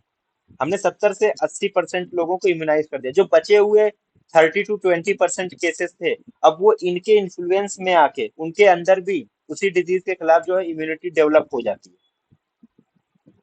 ये कंसेप्ट है हर्ड इम्यूनिटी का, कि जो पॉपुलेशन है उसमें जो है आप एक बहुत बड़े पोर्शन को अगर इम्यूनाइज कर देंगे, तो रिमेनिंग जो पोर्शन होता है वो इनके इन्फ्लुएंस में आके वो ऑटोमेटिकली जो है वो भी इम्यूनाइज हो जाता है। तो इसको कहा जाता है हर्ड इम्यूनिटी। अब हो सकता है कि सीजनल वेरिएशन हो रहा है, उसमें हर्ड इम्यूनिटी भी चेंज हो जा रही हो, हर्ड इम्यूनिटी भी चेंज हो जा रही हो वहाँ की। तो ये जो तीनों फैक्टर्स हैं, ये जो है सीजनल ट्रेंड को दिखाते हैं, कि अगर इनमें कोई वेरिएशन हो रहा है तो सीजनल ट्रेंड हो जाता है, due to vector variation, environmental factors, या चेंज इन हार्ड इम्यूनिटी। और एक स्पेसिफिक सीजन होता है, उसी में डिजीज का आउटब्रेक होता है। लाइक जैसे मीजल्स के बारे में कहा जाता है कि जो मीजल्स की डिजीज है, ये जो अर्ली स्प्रिंग में इसका आउटब्रेक बहुत ज्यादा होता है। अर्ली स्प्रिंग में मीजल्स के केसेस बहुत ज्यादा बढ़ जाते हैं, मीजल्स के केसेस बहुत ज्यादा। विंटर्स में अगर आपको सर्दी जुकाम ना हुआ होगा तो आप बहुत मजबूत हैं। अगर विंटर्स में आपको सर्दी जुकाम नहीं होगा तो आप बहुत मजबूत है, समझ लीजिए। क्योंकि बहुत common upper respiratory tract infection जो है, यूआरटीआई, विंटर्स के सीजन में बहुत कॉमन है। तो ये क्या होगा, ये सीजनल वेरिएशन है, सीजनल ट्रेंड है, और ये किस में आता है, पीरियाडिक फ्लक्चुएशन में आता है। ठीक है, अब इसमें देखिए ये इसके एग्जांपल्स भी हैं। मीजल्स जो है अर्ली स्प्रिंग में, upper respiratory tract infection winters में, और जीआईटी के इन्फेक्शन जो है वो समर्स में बहुत ज्यादा इस कॉमन है, बहुत ज्यादा इसका केसेस आपको देखने को मिलेंगे। ये पीरियाडिक फ्लक्चुएशन में सीजनल ट्रेंड की बात हो रही थी।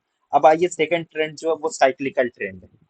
साइक्लिकल ट्रेंड का मतलब क्या है, एक फिक्स साइकिल होती है, उसमें जो है, अब फिक्स साइकिल का मतलब क्या है, आप एक 10 साल की साइकिल बना दीजिए, 10 ईयर्स की, है ना। इस तरीके से आपने एक साइकिल बना दी। अब केसेस आ रहे हैं, ठीक है, आते रहेंगे।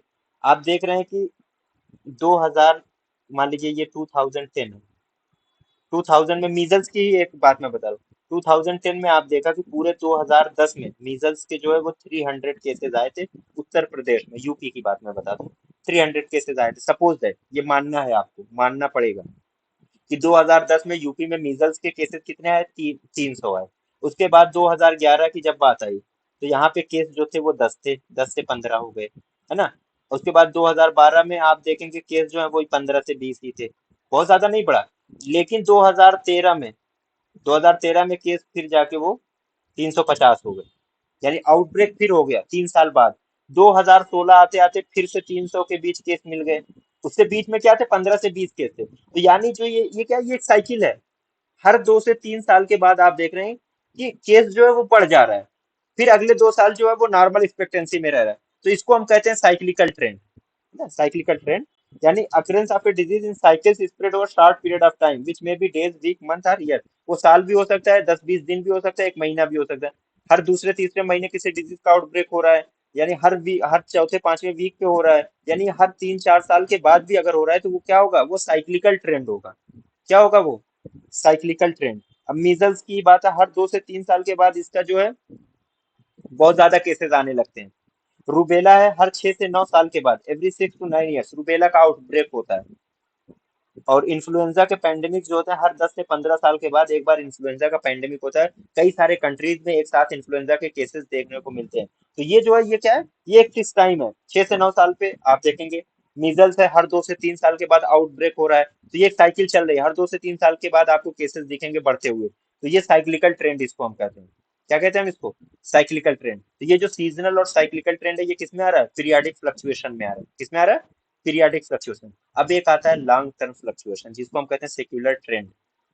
इस लॉन्ग टर्म फ्लक्चुएशन को हम क्या कहते हैं, सेक्युलर ट्रेंड। अब इसमें दो खास बात है, किसी डिजीज है, कोई एक डिजीज है, XYZ, जो भी आप इस डिजीज का नाम दे दीजिए।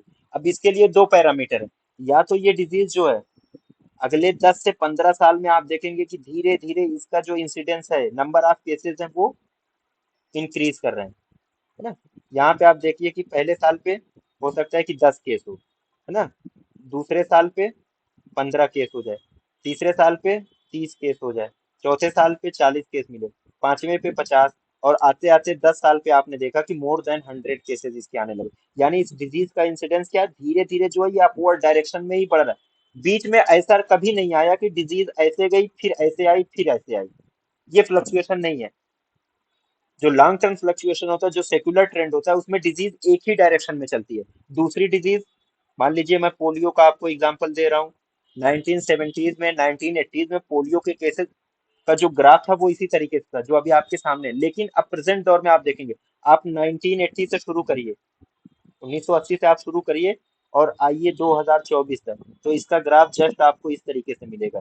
यानी नंबर ऑफ केसेस 1980 में अगर 100 आ रहे थे तो 1990 में वो 90 केसेस हो गए होंगे, 2000 में वो 70 केसेस होंगे, 2010 में जो है वो 50 केस रहेंगे, और 2024 आते आते आप इंडिया में खासतौर से एक भी केस अभी नहीं है। 2013 में जो है एक केस मिला था, तो अभी क्या है, एक भी केस नहीं। यानी जो पोलियो का इंसिडेंस है वो धीरे धीरे क्या हो रहा है, रिड्यूस हो रहा है, नीचे की तरफ जा रहा है, एक ही डायरेक्शन में जा रहा है। ये नहीं कि आउटब्रेक जिगजैग मोशन में आप करवा रहे हैं, इस तरीके से नहीं।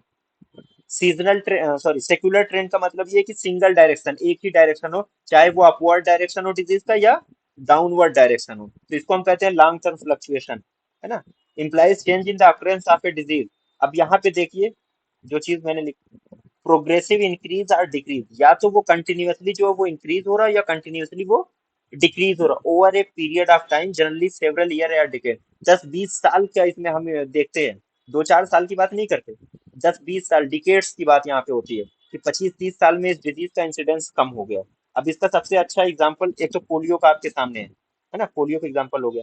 दूसरे जो नॉन कम्युनिकेबल डिजीज है, एनसीडीज, एनसीडीज में आप ले लीजिए हाइपरटेंशन, है ना, इस्केमिक हार्ट डिजीज या कोरोनरी हार्ट डिजीज जिसको हम कहते हैं, डायबिटीज मेलाइटस, ये सब क्या है, ये these are non communicable disease. इनका इंसिडेंस 1980 में बहुत कम था, 1990 में बहुत कम था। लेकिन प्रेजेंट सिनेरियो में आप किसी भी लोकेलिटी में जाएंगे, आपको हर परिवार में, या अगर हर परिवार में ना सही तो हर दूसरी फैमिली में आपको कोई ना कोई एक हाइपरटेंशन या डायबिटीज का पेशेंट मिल जाएगा, मिलेगा ना। ये एक फैक्ट है। पहले क्या था, नहीं होते थे केसेस, बहुत रेयर थे। लेकिन अब धीरे धीरे इसके केसेस, जितने भी नॉन कम्युनिकेबल डिजीज आप देखेंगे, इनके केसेस का इंसिडेंस बहुत तेजी के साथ बढ़ रहा है, एक ही डायरेक्शन में है, ऊपर ही चला जा रहा है। और उसी एट द सेम टाइम जो कम्युनिकेबल डिजीज थी, जो हमारी कम्युनिकेबल डिजीज थी, small pox, chicken pox, polio, rubella, इनका इंसिडेंस आप देखिए due to proper use of medicine या वैक्सीन, इन डिजीजेस का इंसिडेंस धीरे धीरे जैसे जैसे ईयर वाइज हम पढ़ रहे हैं, इनका नीचे की तरफ जा रहा है। अब कहीं पे भी चिकन पॉक्स का आउटब्रेक नहीं मिलता है, इक्का दुक्का केस मिलते हैं। स्मॉल पॉक्स तो खत्म ही हो गई, पोलियो के केसेस रेयर हो गए। ये क्या थी? ये कम्युनिकेबल डिजीज थी। धीरे धीरे क्या हुआ, इनका इंसिडेंस डाउनवर्ड डायरेक्शन में आ गया। वहीं पे नॉन कम्युनिकेबल डिजीज का अपवर्ड डायरेक्शन में। ये क्या चीज बताती है? Secular trend. 20 से 25 साल, 40 साल तक अगर आप किसी डिजीज के पैटर्न को देख रहे हैं और वो एक ही डायरेक्शन को फॉलो कर रही है, या तो इंक्रीज कर रही है या तो डिक्रीज कर रही है, तब हम इसको कहते हैं लॉन्ग टर्म फ्लक्चुएशन या सेक्युलर ट्रेंड, है ना।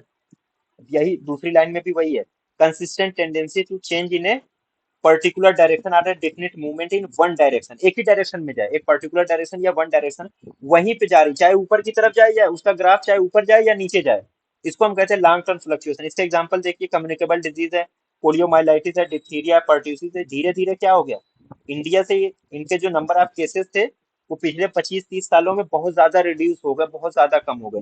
तो इसका जो ग्राफ होगा वो डाउनवर्ड ग्राफ है कम्युनिकेबल डिजीज का। और वहीं पे नॉन कम्युनिकेबल डिजीज है, ओबेसिटी, हाइपरटेंशन, डायबिटीज, ये धीरे धीरे कुछ डिकेड्स में, 25-30 सालों में बहुत ज्यादा इसके केसेस आने लगे। यानी कम्युनिकेबल डिजीज घट रही है, नॉन कम्युनिकेबल डिजीज बहुत तेजी के साथ आगे बढ़ रही है। तो ये क्या हुआ, लॉन्ग टर्म फ्लक्चुएशन, या इसी को हम सेक्युलर ट्रेंड भी कहते हैं। क्या कहते हैं इसको? Secular trend. अब इसी में देखिए एक स्लाइड और है, जो हमने एपिडेमिक पढ़ा था। एपिडेमिक, उसके कुछ टाइप्स भी होते हैं, बहुत इंपॉर्टेंट चीज है। एपिडेमिक्स के कुछ टाइप्स भी होते हैं।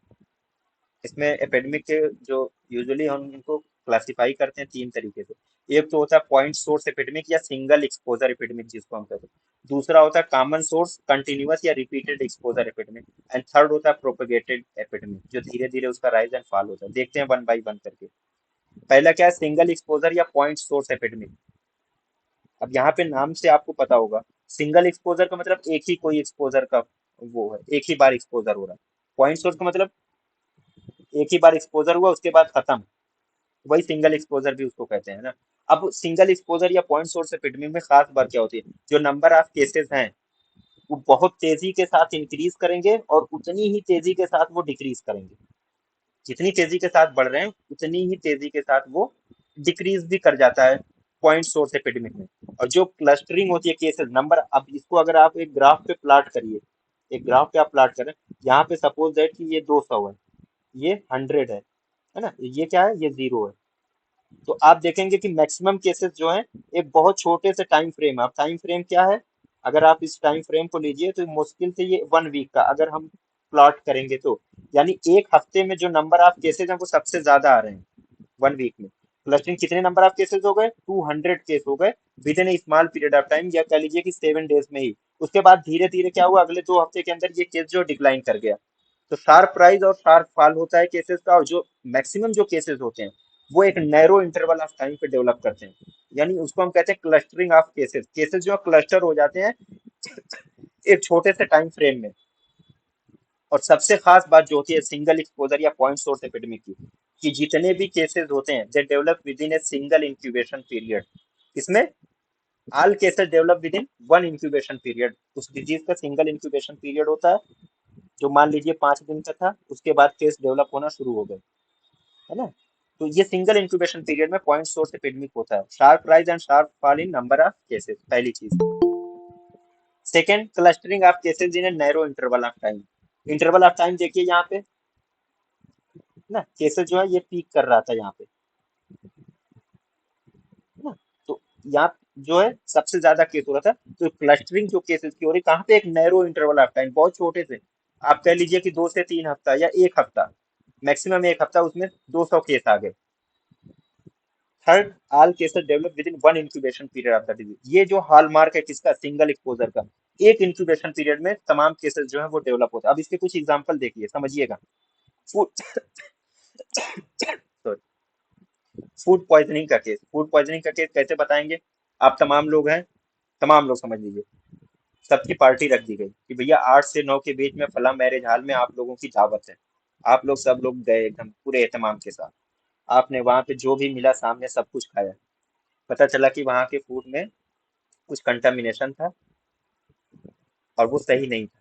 अब क्या हुआ कि अब अगर मैं स्टेफाइलोकोकल फूड पॉइजनिंग की बात करूं, तो इसका जो इंक्यूबेशन पीरियड होता है वो कितना होता है? सबसे स्मॉलेस्ट होता है, 6 आवर्स का होता है। फूड पॉइजनिंग में सबसे स्मॉलेस्ट जो होता है वो स्टेफाइलोकोकल फूड पॉइजनिंग का होता है। 6 आवर्स का इंक्यूबेशन पीरियड होता है। आप मान लीजिए 10 बजे वहां से लौटे फंक्शन से, 10 बजे आप लौटे और सुबह 4-5 बजे के दरमियान पता चला कि शुरू हो गए फूड पॉइजनिंग के सिम्टम्स आने लगे, डायरिया होने लगी, वोमिटिंग होने लगी, एब्डोमिनल पेन शुरू हो गया। अब आपने फोन किया दूसरे अपने साथियों को, वो कह रहे हैं यार हमारे साथ भी यही प्रॉब्लम हो रही है। तो एक ही, अब देखिए 6 घंटे के बाद सुबह में 6 से 7 के बीच में आपने देखा कि आपके 15-20 साथी थे, सबको केस ये फीचर डेवलप होना शुरू हो गए। और सबका जो सोर्स क्या था? फूड पॉइजनिंग का था। आपने वहां पे रात में खाना खाया था सब लोगों ने मिलके। तो फूड पॉइजनिंग का जो है ये सिंगल एक्सपोजर, एक बार एक ही दिन तो आपने खाना खाया वो वाला, एक ही टाइम तो आपने खाया था वो खाना। तो एक सिंगल एक्सपोजर, इसी को हम कहते हैं पॉइंट सोर्स एपिडेमिक। यानी सोर्स क्या था? एक मैरिज हाल था, एक पर्टिकुलर मैरिज हाल था। अब उस लोकेलिटी में बहुत सारे मैरिज हाल होंगे, हर जगह नहीं केस डेवलप हुए, लेकिन वो एक पर्टिकुलर मैरिज हाल था जहाँ पे फूड पॉइजनिंग हुई, तो वहां से केसेस डेवलप, उसको हम कहते हैं पॉइंट सोर्स या single exposure epidemic. Second measles हुआ। मीजल्स का जो केसेस होता है ये भी एक पॉइंट सोर्स है, क्योंकि सिंगल इंक्यूबेशन पीरियड में डेवलप होता है और हर 2 से 3 साल के बाद इसका एक जो है एपिडेमिक आता है। तो उसी सेम कंडीशन जो चिकन पॉक्स के केसेस के भी होते हैं, इनका एक इंक्यूबेशन पीरियड सिंगल होता है, उसी में ये डेवलप करते हैं। भोपाल गैस ट्रेजेडी के बारे में आप लोगों ने सुना होगा, थोड़ा बहुत तो इसके बारे में नॉलेज रखो। 1984 में भोपाल में हुआ था ये गैस त्रासदी हिंदी में कहते हैं। यहाँ पे मेथाइल आइसोसाइनेट जो था वो लीकेज हो गया था बिटवीन, एक ही रात में हुआ था। तो करीब 9 से 12 के बीच में या 11 से 2 के बीच की बात होगी, उसी दौरान जो है ये मेथाइल आइसोसाइनेट जो है, इसका लीकेज हो गया था। और वो जो प्लांट था पेस्टिसाइड बनाने का प्लांट था, वहां से वो लीकेज हुआ था। और ऑफिशियल जो डेटा कह रहा है कि उस ट्रेजडी से जो लीकेज हुआ था उससे अराउंड 38,000 शायद है या 3800 है, इतनी डेथ हुई थी उससे। और क्या हुआ था? सिर्फ 2 या 3 घंटे के लिए गैस का लीकेज हुआ था। तो पॉइंट सोर्स एपिडेमिक यही है, सिंगल एक्सपोजर था, तमाम लोगों को उसी इंक्यूबेशन पीरियड में वो डिजीज हुई और उससे उनकी डेथ हो गई थी, है ना। तो पॉइंट सोर्स यही होता है कि बहुत स्मॉल पीरियड ऑफ टाइम पे एक ही बार एक्सपोजर होता है, उससे जो है केसेस डेवलप होते हैं, तो उनकी जो है क्लस्टरिंग हो जाती है एक ही स्मॉल पीरियड ऑफ टाइम में। 2 से 3 हफ्ते या एक हफ्ते या 2 से 3 घंटे में तमाम केसेस आ जाते हैं। ये हो गया single exposure point source epidemic. Second, common source क्या है? कॉमन सोर्स या कंटिन्यूअस और रिपीटेड एक्सपोजर एपिडेमिक। मेरी आवाज आ रही है नहीं आप लोगों को?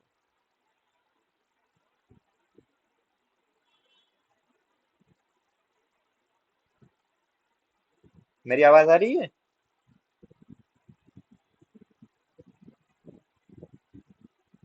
आप लोग बताइए।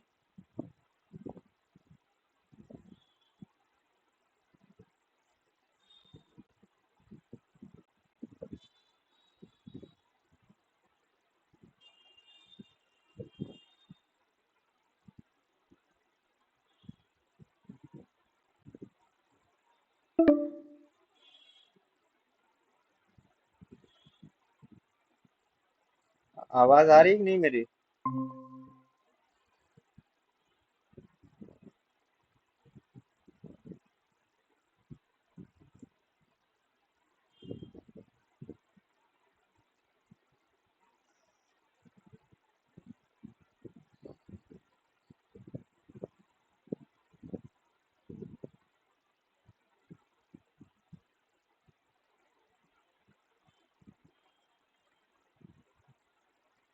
आवाज आ रही है?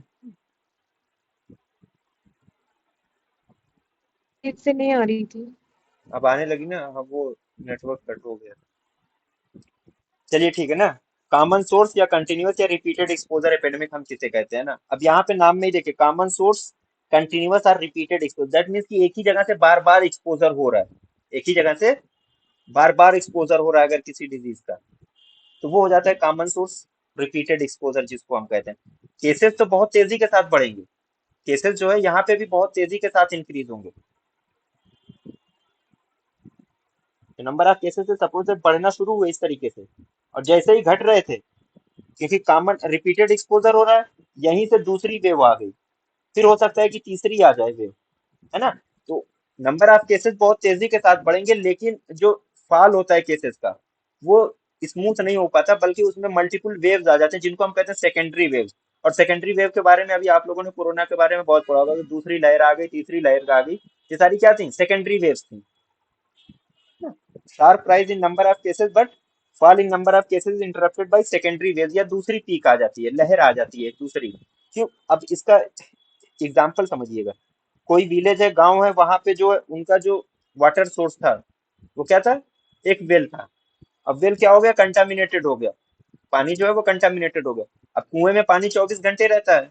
अब गांव में 500-600 लोगों की आबादी अगर है, तो हर कोई एक ही वक्त में पानी थोड़ी नहीं, ये तो थोड़ी नहीं है कि भाई सुबह में 6 से 9 के बीच में पानी की सप्लाई आएगी तभी आपको लेना है, नहीं, वो तो फ्री है। दोपहर में भी जा सकता है, शाम में भी जा सकता है, अगले दिन भी जा सकता है पानी, क्योंकि कुआं अपनी जगह पे मौजूद है, उसमें पानी मौजूद है। अब वो कंटामिनेटेड था, लोग उस पानी को इस्तेमाल कर रहे हैं ना, अलग अलग दिन इस्तेमाल कर रहे हैं, अलग अलग टाइम पे इस्तेमाल कर रहे हैं। तो आज अचानक से मान लीजिए कि बहुत सारे लोगों ने उसको यूज किया, नंबर ऑफ केसेस बढ़े। कुछ लोग ऐसे थे जिन्होंने अगले दिन यूज किया होगा। अब बजाय केस जब खत्म होने के अगले दिन वाले के, उसकी पीक बाद में आ गई, उसके बाद वाले ने उसकी पीक बाद में आ गई, तो कंटिन्यूअसली ये एक्सपोज होता रहा, पानी एक ही सप्लाई है।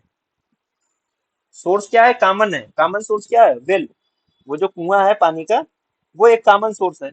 यहाँ से लोग पानी लेते चले जा रहे हैं, और वो कंटामिनेटेड था। तो कॉमन सोर्स रिपीटेड एक्सपोजर, इसी बार बार एक्सपोज हो रहे हैं लोग, पानी लेने आ रहे हैं, यहीं से उनका सोर्स है। तो ये चीज जो किसी गांव में अगर कंटामिनेटेड विलेज है, तो उससे जो केसेस आएंगे बहुत ज्यादा तो आएंगे, साथ में उनमें वेव्स भी होंगी, मल्टीपल वेव्स होंगी, जिसको हम सेकेंडरी वेव्स कहते हैं। इसी तरीके से कोई वैक्सीन है, कोई वैक्सीन है, अब वैक्सीन जो है वो गवर्नमेंट सप्लाई कर रही है। अब उसमें अगर कोई डिफेक्ट आ गया, उस वैक्सीन में अगर कोई डिफेक्ट आ गया, तो अलग अलग जगह ना, अलग अलग स्टेट में जो वैक्सीनेशन ड्राइव होता है वो अलग अलग टाइम पे होता है। एक ही दिन पूरे नेशनल लेवल पे वैक्सीनेशन ड्राइव नहीं होता, यूपी में किसी दिन हो रहा है, और यूपी में भी मल्टीपल डिस्ट्रिक्ट हैं, वहां पे अलग अलग डेज में हो रहा है। अब वो वैक्सीन कंटामिनेटेड जो थी, उसमें कोई डिफेक्ट था, वो हर जगह पे अलग अलग डेट में पहुंचेगी। तो नंबर ऑफ केसेस पता चला आज यूपी में 500 केस आए बच्चों के, ठीक है, 3 दिन बाद आपको पता चला कि नहीं, एमपी में भी 700 केस आ गए। तो क्या हुआ कि अलग अलग जगह पे अलग अलग वैक्सीनेशन ड्राइव चल रही थी। सोर्स क्या था, कॉमन था, नेशनल लेवल पे वैक्सीन वही हर जगह डिस्ट्रीब्यूट की गई थी। तो इसको कहा जाता है कॉमन सोर्स कंटिन्यूअस और रिपीटेड एक्सपोजर एपिडेमिक। सेम चीज ले लीजिए जो गवर्नमेंट सप्लाई करती है खाने की, जो राशन मिल रहा है मोदी जी के फोटो के साथ। अब राशन भी हर जगह अलग अलग डेट पे मिलता है, अब उसमें अगर कोई कंटामिनेशन था, या जो जहाँ पे उसको रखा जा रहा था वहां से कोई उसमें फंगस डेवलप हो गया, कुछ हो गया, तो लोग ले जा रहे हैं, अलग अलग दिन पे उन्हें मिल रहा है, अलग अलग दिन पे वो उसको कंज्यूम कर रहे हैं। सोर्स क्या है, सबका कॉमन है, क्योंकि नेशनल लेवल पे जो गोडाउन था वहीं से वो तमाम जो ग्रेन थे वो सप्लाई हुए थे। तो इसी को कहते हैं exposure, repeated exposure, common source epidemic. इसके अलावा एक डिजीज का आउटब्रेक हुआ था फिलाडेल्फिया अमेरिका में, वो हुआ था एक होटल में हुआ था सबसे ज्यादा, इसको हम कहते हैं लिगनायर्स डिजीज। ये एक तरीके की रिस्पायरेटरी डिजीज है। इसका आउटब्रेक होता था, लोगों को पता ही नहीं चल रहा था हो क्यों रहा है, सांस लेने में बहुत ज्यादा दिक्कत होने लगती। बाद में जब देखा गया कि जो एक पर्टिकुलर होटल था, उसका जो एसी वाला सिस्टम था, वहां से जो वो हवा निकल के आ रही थी वो पॉल्यूटेड थी, जो वो एरोसॉल बना रही थी, और वो लोग इनहेल कर रहे थे, उससे परेशानी हो रही थी। बाद में पता चला गया कि ये जो पूरा सिस्टम है वो एसी और जो दूसरे कूलिंग सिस्टम उनकी वजह से हो रहा है। तो वो भी क्या था, एक कंटिन्यूअस रिपीटेड एक्सपोजर एपिडेमिक था। तो ये दो टाइप हो गए एपिडेमिक के, हो गए ना। तीसरा आई है प्रोपेगेटेड एपिडेमिक, प्रोपेगेटेड एपिडेमिक। अब प्रोपेगेटेड एपिडेमिक में ये होता है, प्रोपेगेशन होता है, प्रोपेगेशन का मतलब क्या है, धीरे धीरे फैलना, धीरे धीरे आगे बढ़ना। तो इसमें जो केसेस होते हैं वो धीरे धीरे ग्रेजुअली राइज करते हैं, और ग्रेजुअली ही वो फॉल भी करते हैं, यानी कि उनकी जो टेलिंग होती है, टेल ऑफ होता है, बहुत लंबे पीरियड ऑफ टाइम के लिए होता है ना। Gradual rise and gradual fall over a long time, बहुत धीरे धीरे केसेस इसके बढ़ते हैं, फिर इसी तरीके से इसके केसेस कम भी होते जाते हैं ना। ये इसको कहते हैं प्रोपेगेटेड। और प्रोपेगेटेड एपिडेमिक में हमेशा याद रखिएगा पर्सन टू पर्सन ट्रांसमिशन होता है, इसीलिए धीरे धीरे केसेस बढ़ते हैं ना। अब मान लीजिए मुझे कोई डिजीज है, जब तक मैं किसी ससेप्टिबल होस्ट तक नहीं पहुंचूंगा वो मैं उसको प्रोपेगेट नहीं फैला तो नहीं सकता। मैं अपने रूम में अकेले बैठा हूँ, कोई डिजीज किसी को कैसे होगी जब तक कि मैं निकलूंगा नहीं, लोगों से मिलूंगा नहीं। तो हमेशा याद रखिए जो प्रोपेगेशन होता है वो ड्यू टू पर्सन कांटेक्ट होता है। ये जो डिजीज है प्रोपेगेटेड एपिडेमिक है, it result from person to person transmission. और ट्रांसमिशन तब तक होगा, ट्रांसमिशन तब तक कंटिन्यू रहेगा जब तक नंबर ऑफ ससेप्टिबल्स जो होते हैं, जो ससेप्टिबल होस्ट हो रहा है उसकी जो एक सर्टेन अमाउंट है उससे कम ना हो जाए। यानी जो ससेप्टिबल होस्ट है वो जब तक डिप्लीट नहीं कर जाएंगे, कम नहीं हो जाएंगे, तब तक ये ट्रांसमिशन जो है वो कंटिन्यू रहता है। Transmission continues till number of susceptibles depleted और susceptibles are no longer expose to infected individuals. यही बात है कि अगर मैं मेरे सामने कोई आएगा ही नहीं, मैं लास्ट था उस डिजीज का, तो एक फिक्स इंक्यूबेशन पीरियड है, उसके बाद जाहिर सी बात है कि या तो रिकवरी हो जाएगी या डेथ हो जाएगी या कोई वो हो जाएगा, है ना।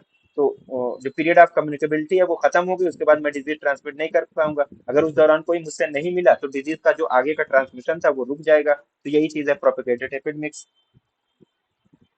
अब ये इसकी जो प्रोपेगेटेड एपिडेमिक्स की जो स्पीड्स होती है वो किस पे डिपेंड करती है, डिपेंड अपॉन हर्ड इम्यूनिटी। अगर वहां पे उस डिजीज के लिए हर्ड इम्यूनिटी बहुत अच्छी है, maximum number of people they are immunized, जो बचे हुए लोग हैं वो भी उनके अंदर भी इम्यूनिटी डेवलप हो जाती है, तो डिजीज का आउटब्रेक जो है वो बहुत कम हो जाता है या बहुत स्लो हो जाता है। कुछ ही लोग होते हैं जिनमें ये डिजीज डेवलप हो पाती है। या सेकेंडरी अटैक रेट, उस डिजीज का सेकेंडरी अटैक रेट कैसा है। सेकेंडरी अटैक रेट के लिए ये जरूरी है कि नंबर ऑफ ससेप्टिबल्स जो है वो बहुत ज्यादा होने चाहिए, और दे उनको कंटेक्ट में आने पड़ेगा किसके लिए, प्राइमरी केस के लिए। एंड अपॉर्चुनिटीज फॉर कंटेक्ट, वही सेम चीज है कि अगर मैं आप लोगों को पढ़ा रहा हूँ, यहाँ 15-16 लोग ज्वाइन है, इस वक्त कोई मेरे कांटेक्ट में नहीं है ना। सपोज दैट मुझे डिजीज हो रही होती, कोई इन्फेक्शन, और मैं क्लासरूम में बैठता, तो नंबर ऑफ ससेप्टिबल्स उस वक्त ये 15-16 लोग होते, और उसमें भी जो सबसे ज्यादा अपॉर्चुनिटी होती कांटेक्ट की मुझे, वो जो आगे वाली रो में जो लोग बैठे हैं वो सबसे ज्यादा वहां पे कांटेक्ट में रहते मेरे, है ना। तो ये चीज है, ये इस पे डिपेंड करता है प्रोपेगेशन का, प्रोपेगेटेड एपिडेमिक इसी पे डिपेंड करती है। अब इसका जो एग्जांपल है एचआईवी और ट्यूबरक्लोसिस, आप देखिए ट्यूबरक्लोसिस का पेशेंट अगर वो अपने घर पे रहेगा वो डिजीज नहीं फैला सकता, लेकिन अगर वो सोसाइटी में निकल रहा है, आसपास लोगों से मिल रहा है, तो उसमें से कोई एक ऐसा होगा जिसकी इम्यूनिटी कमजोर होगी, उसको हो जाएगा। अब वो अपनी फैमिली में गया, 4-5 लोग थे, उनमें से कोई बच्चा था जो जो इम्यूनो कम्प्रोमाइज था, उसको ये डिजीज हो गई। तो इसी तरीके से जो है ये डिजीज आगे बढ़ती रहेगी जब तक कि नंबर ऑफ ससेप्टिबल जो है वो खत्म नहीं हो जाएंगे, या फिर यहीं पे इसको आइसोलेट कर दिया जाए, किसी से मिलने ही नहीं दिया जाए। जब ये यहीं पे आइसोलेट हो जाएगा तो डिजीज फर्दर जो है वो प्रोग्रेस नहीं कर पाएगी। सेम जो क्राइटेरिया वो एचआईवी के लिए भी होता है, इसमें भी वही सेम क्राइटेरिया, जब तक कि सेक्सुअली कांटेक्ट नहीं होगा तो नहीं फैलेगी डिजीज। ये होता है propagated epidemics. And one last endemic किसे का, एंडेमिक के बारे में मैंने बताया था कि ना, कोई डिजीज है जो एक फिक्स जोग्राफिकल एरिया है, कोई एक कम्युनिटी है, वहां पे नॉर्मल टेंडेंसी में वो पड़ी ही रहती है, उसका एक यूजुअल अकरेंस है कि 10 से 15 केस हर साल आएंगे ही आएंगे, इसको हम कहते हैं एंडेमिक। 10 से 15 केस हर साल आ रहा है, 10 केस आ रहा है, 12 केस आ रहा है, 15 केस, दिस इज एंडेमिक ना। Constant presence of a disease और infection in a defined geographical area, it is the usual और एक्सपेक्टेड फ्रीक्वेंसी। वही जो है कि हम मान के चल रहे हैं कि 10 से 15 केस आएंगे और उतने ही आ रहे हैं हर साल, तो इसको हम कहते हैं एंडेमिक। अब एंडेमिक को फर्दर हम डिवाइड करते हैं दो तरीके से, hyper endemic and holo endemic. इसको देखिएगा, हाइपर एंडेमिक क्या है कि जो डिजीज है या जो इन्फेक्शस एजेंट है वो उस पॉपुलेशन ग्रुप में जो उसका सबसे हाईएस्ट इंसिडेंस या प्रिवेलेंस है, मान लीजिए 10 से 15 की बात हम कर रहे थे, तो हाईएस्ट इंसिडेंस प्रिवेलेंस क्या आएगा इसमें, 15 का आएगा ना, ये सबसे हाईएस्ट लेवल है उसकी नॉर्मल अकरेंस में भी। तो यहीं पे हर साल अगर वो 15 केस आ रहा है, हर साल 15 केस 14 केस आ रहा है, दैट मीन की डिजीज का जो है वो अपने हाईएस्ट इंसिडेंस या प्रिवेलेंस पे है। 14 केस 15 केस हर साल आ रहा है, और 9 10 11 केस आ रहे हैं तो लोवेस्ट पे है। तो अगर कोई डिजीज या इंफेक्शस एजेंट है वो कंटिन्यूअसली अपने हाईएस्ट पॉइंट पे मौजूद है, एंडेमिक है, लेकिन जो यूजुअल उसकी एक्सपेक्टेड फ्रीक्वेंसी उसमें भी हाईएस्ट लेवल पे वो पाया जा रहा है। एंड सेकंड चीज, affects all age group equally, कोई ऐसी डिजीज है जो हर एज ग्रुप में कॉमन हो रही है, सबको अफेक्ट कर रही है, तो उसको हम कहते हैं हाइपर एंडेमिक। सेकंड है होलो एंडेमिक। होलो एंडेमिक की डिफिनेशन देखिए, हाई लेवल ऑफ इन्फेक्शन, यहाँ पे भी इन्फेक्शन का लेवल हाई है, लेकिन ये जो बिगिन करती है अर्ली इन लाइफ, शुरुआत में, और जो एज ग्रुप है, बच्चों का एज ग्रुप है, उसको अगर ये अफेक्ट कर रही है, तो उसको हम कहते हैं होलो एंडेमिक। कोई ऐसी डिजीज है कॉन्स्टेंटली प्रेजेंट है, लेकिन और सिर्फ किस में पाई जा रही है, बच्चों में पाई जा रही है, बच्चों को वो अफेक्ट कर रही है, तो उसको हम कहते हैं होलो एंडेमिक। और हाइपर एंडेमिक में क्या है, वो हर एक एज ग्रुप में कॉमन है, हर एक एज ग्रुप में अगर कॉमन है तो वो हाइपर एंडेमिक, और सिर्फ अगर बच्चों को वो कॉमन है, बच्चों को अफेक्ट कर रही है, दैट इज होलो एंडेमिक। अब पेंडेमिक के बारे में कुछ नहीं बताना, पेंडेमिक की एक डेफिनेशन ये है कि जब एक बहुत बड़ा जोग्राफिकल एरिया जो है उसको कोई डिजीज कवर कर ले, यानी नेशन टू नेशन या कंट्री टू कंट्री उसका स्प्रेड होने लगे डिजीज का, तो उसको हम कहते हैं पेंडेमिक। हम सब ने अभी उसको एक्सपीरियंस किया है पेंडेमिक का। And one last, sporadic. Sporadic किसे कहते हैं? स्पोरेडिक के माने होता है स्कैटर्ड थ्रू, यानी बिखरा हुआ होना। केसेस जो होते हैं वो बिखरे हुए आपको मिलेंगे, cases which are scattered about. अब स्पेस एंड टाइम, बहुत बड़े जोग्राफिकल एरिया में एक दो केस इस तरीके से, जो मान लीजिए इंडिया की बात करिए, बहुत बड़ा कंट्री है, एक केस आपको जम्मू कश्मीर में मिल रहा है, दूसरा केस आपको केरला में मिल रहा है, तीसरा हो सकता है वेस्ट बंगाल में मिल रहा हो। हर जगह की अपनी जो आप स्पेसिफिक आप बताएं या इन्वायरमेंटल कंडीशन जो है, क्लाइमेटिक कंडीशन जिसको हम कहते हैं, जम्मू कश्मीर की एकदम अलग है, वेस्ट बंगाल की एकदम अलग है, केरला की एकदम अलग है, लेकिन केस है वो सेम पाया जा रहा है, एक ही केस पाया जा रहा है, लेकिन इनका आपस में कोई रिलेशन नहीं डेवलप हो पा रहा है। इन केसेस का आपस में कोई रिलेशन हम डेवलप नहीं कर पा रहे हैं, बिखरे हुए केसेस हैं, है ना, बहुत दूर दूर पाए जा रहे हैं, वाइडली सेपरेटेड है ना, और एक दूसरे से बहुत कम या बिल्कुल भी इनका कोई कनेक्शन नहीं होता है ना, और इनका कोई जो सोर्स ऑफ इन्फेक्शन उसको भी हम रिकॉग्नाइज नहीं कर सकते। यहाँ पे जम्मू कश्मीर में कोई और सोर्स ऑफ इन्फेक्शन था, वेस्ट बंगाल में कुछ और सोर्स ऑफ इन्फेक्शन, तो इसको हम कहते हैं स्पोरेडिक। स्पोरेडिक के माने ही होता है स्कैटर्ड थ्रू या बिखरे हुए होना, इनका आपस में एक दूसरे से कोई कनेक्शन नहीं होता। ठीक है, देखिए यहाँ से क्वेश्चन आया हुआ है, आता रहता है, तो थोड़ा सा इस पे ध्यान दीजिएगा। और देखिए हमारा 2 लेसन कंप्लीट हो गया पूरी तरीके से। कल एक कुल्लियात का टेस्ट है, उसके बाद इंशाल्लाह नेक्स्ट डे यानी थर्सडे को हम इन 2 टॉपिक्स पे टेस्ट लेंगे। 40 to 50 क्वेश्चंस रहेंगे, आप लोग इसको रिवाइज कर लीजिएगा। कुछ पूछना है?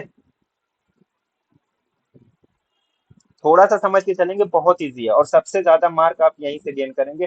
पीएसएम से 40 से 50 नंबर समझ लीजिए आपका फिक्स, अगर आपने अच्छे से पढ़ लिया।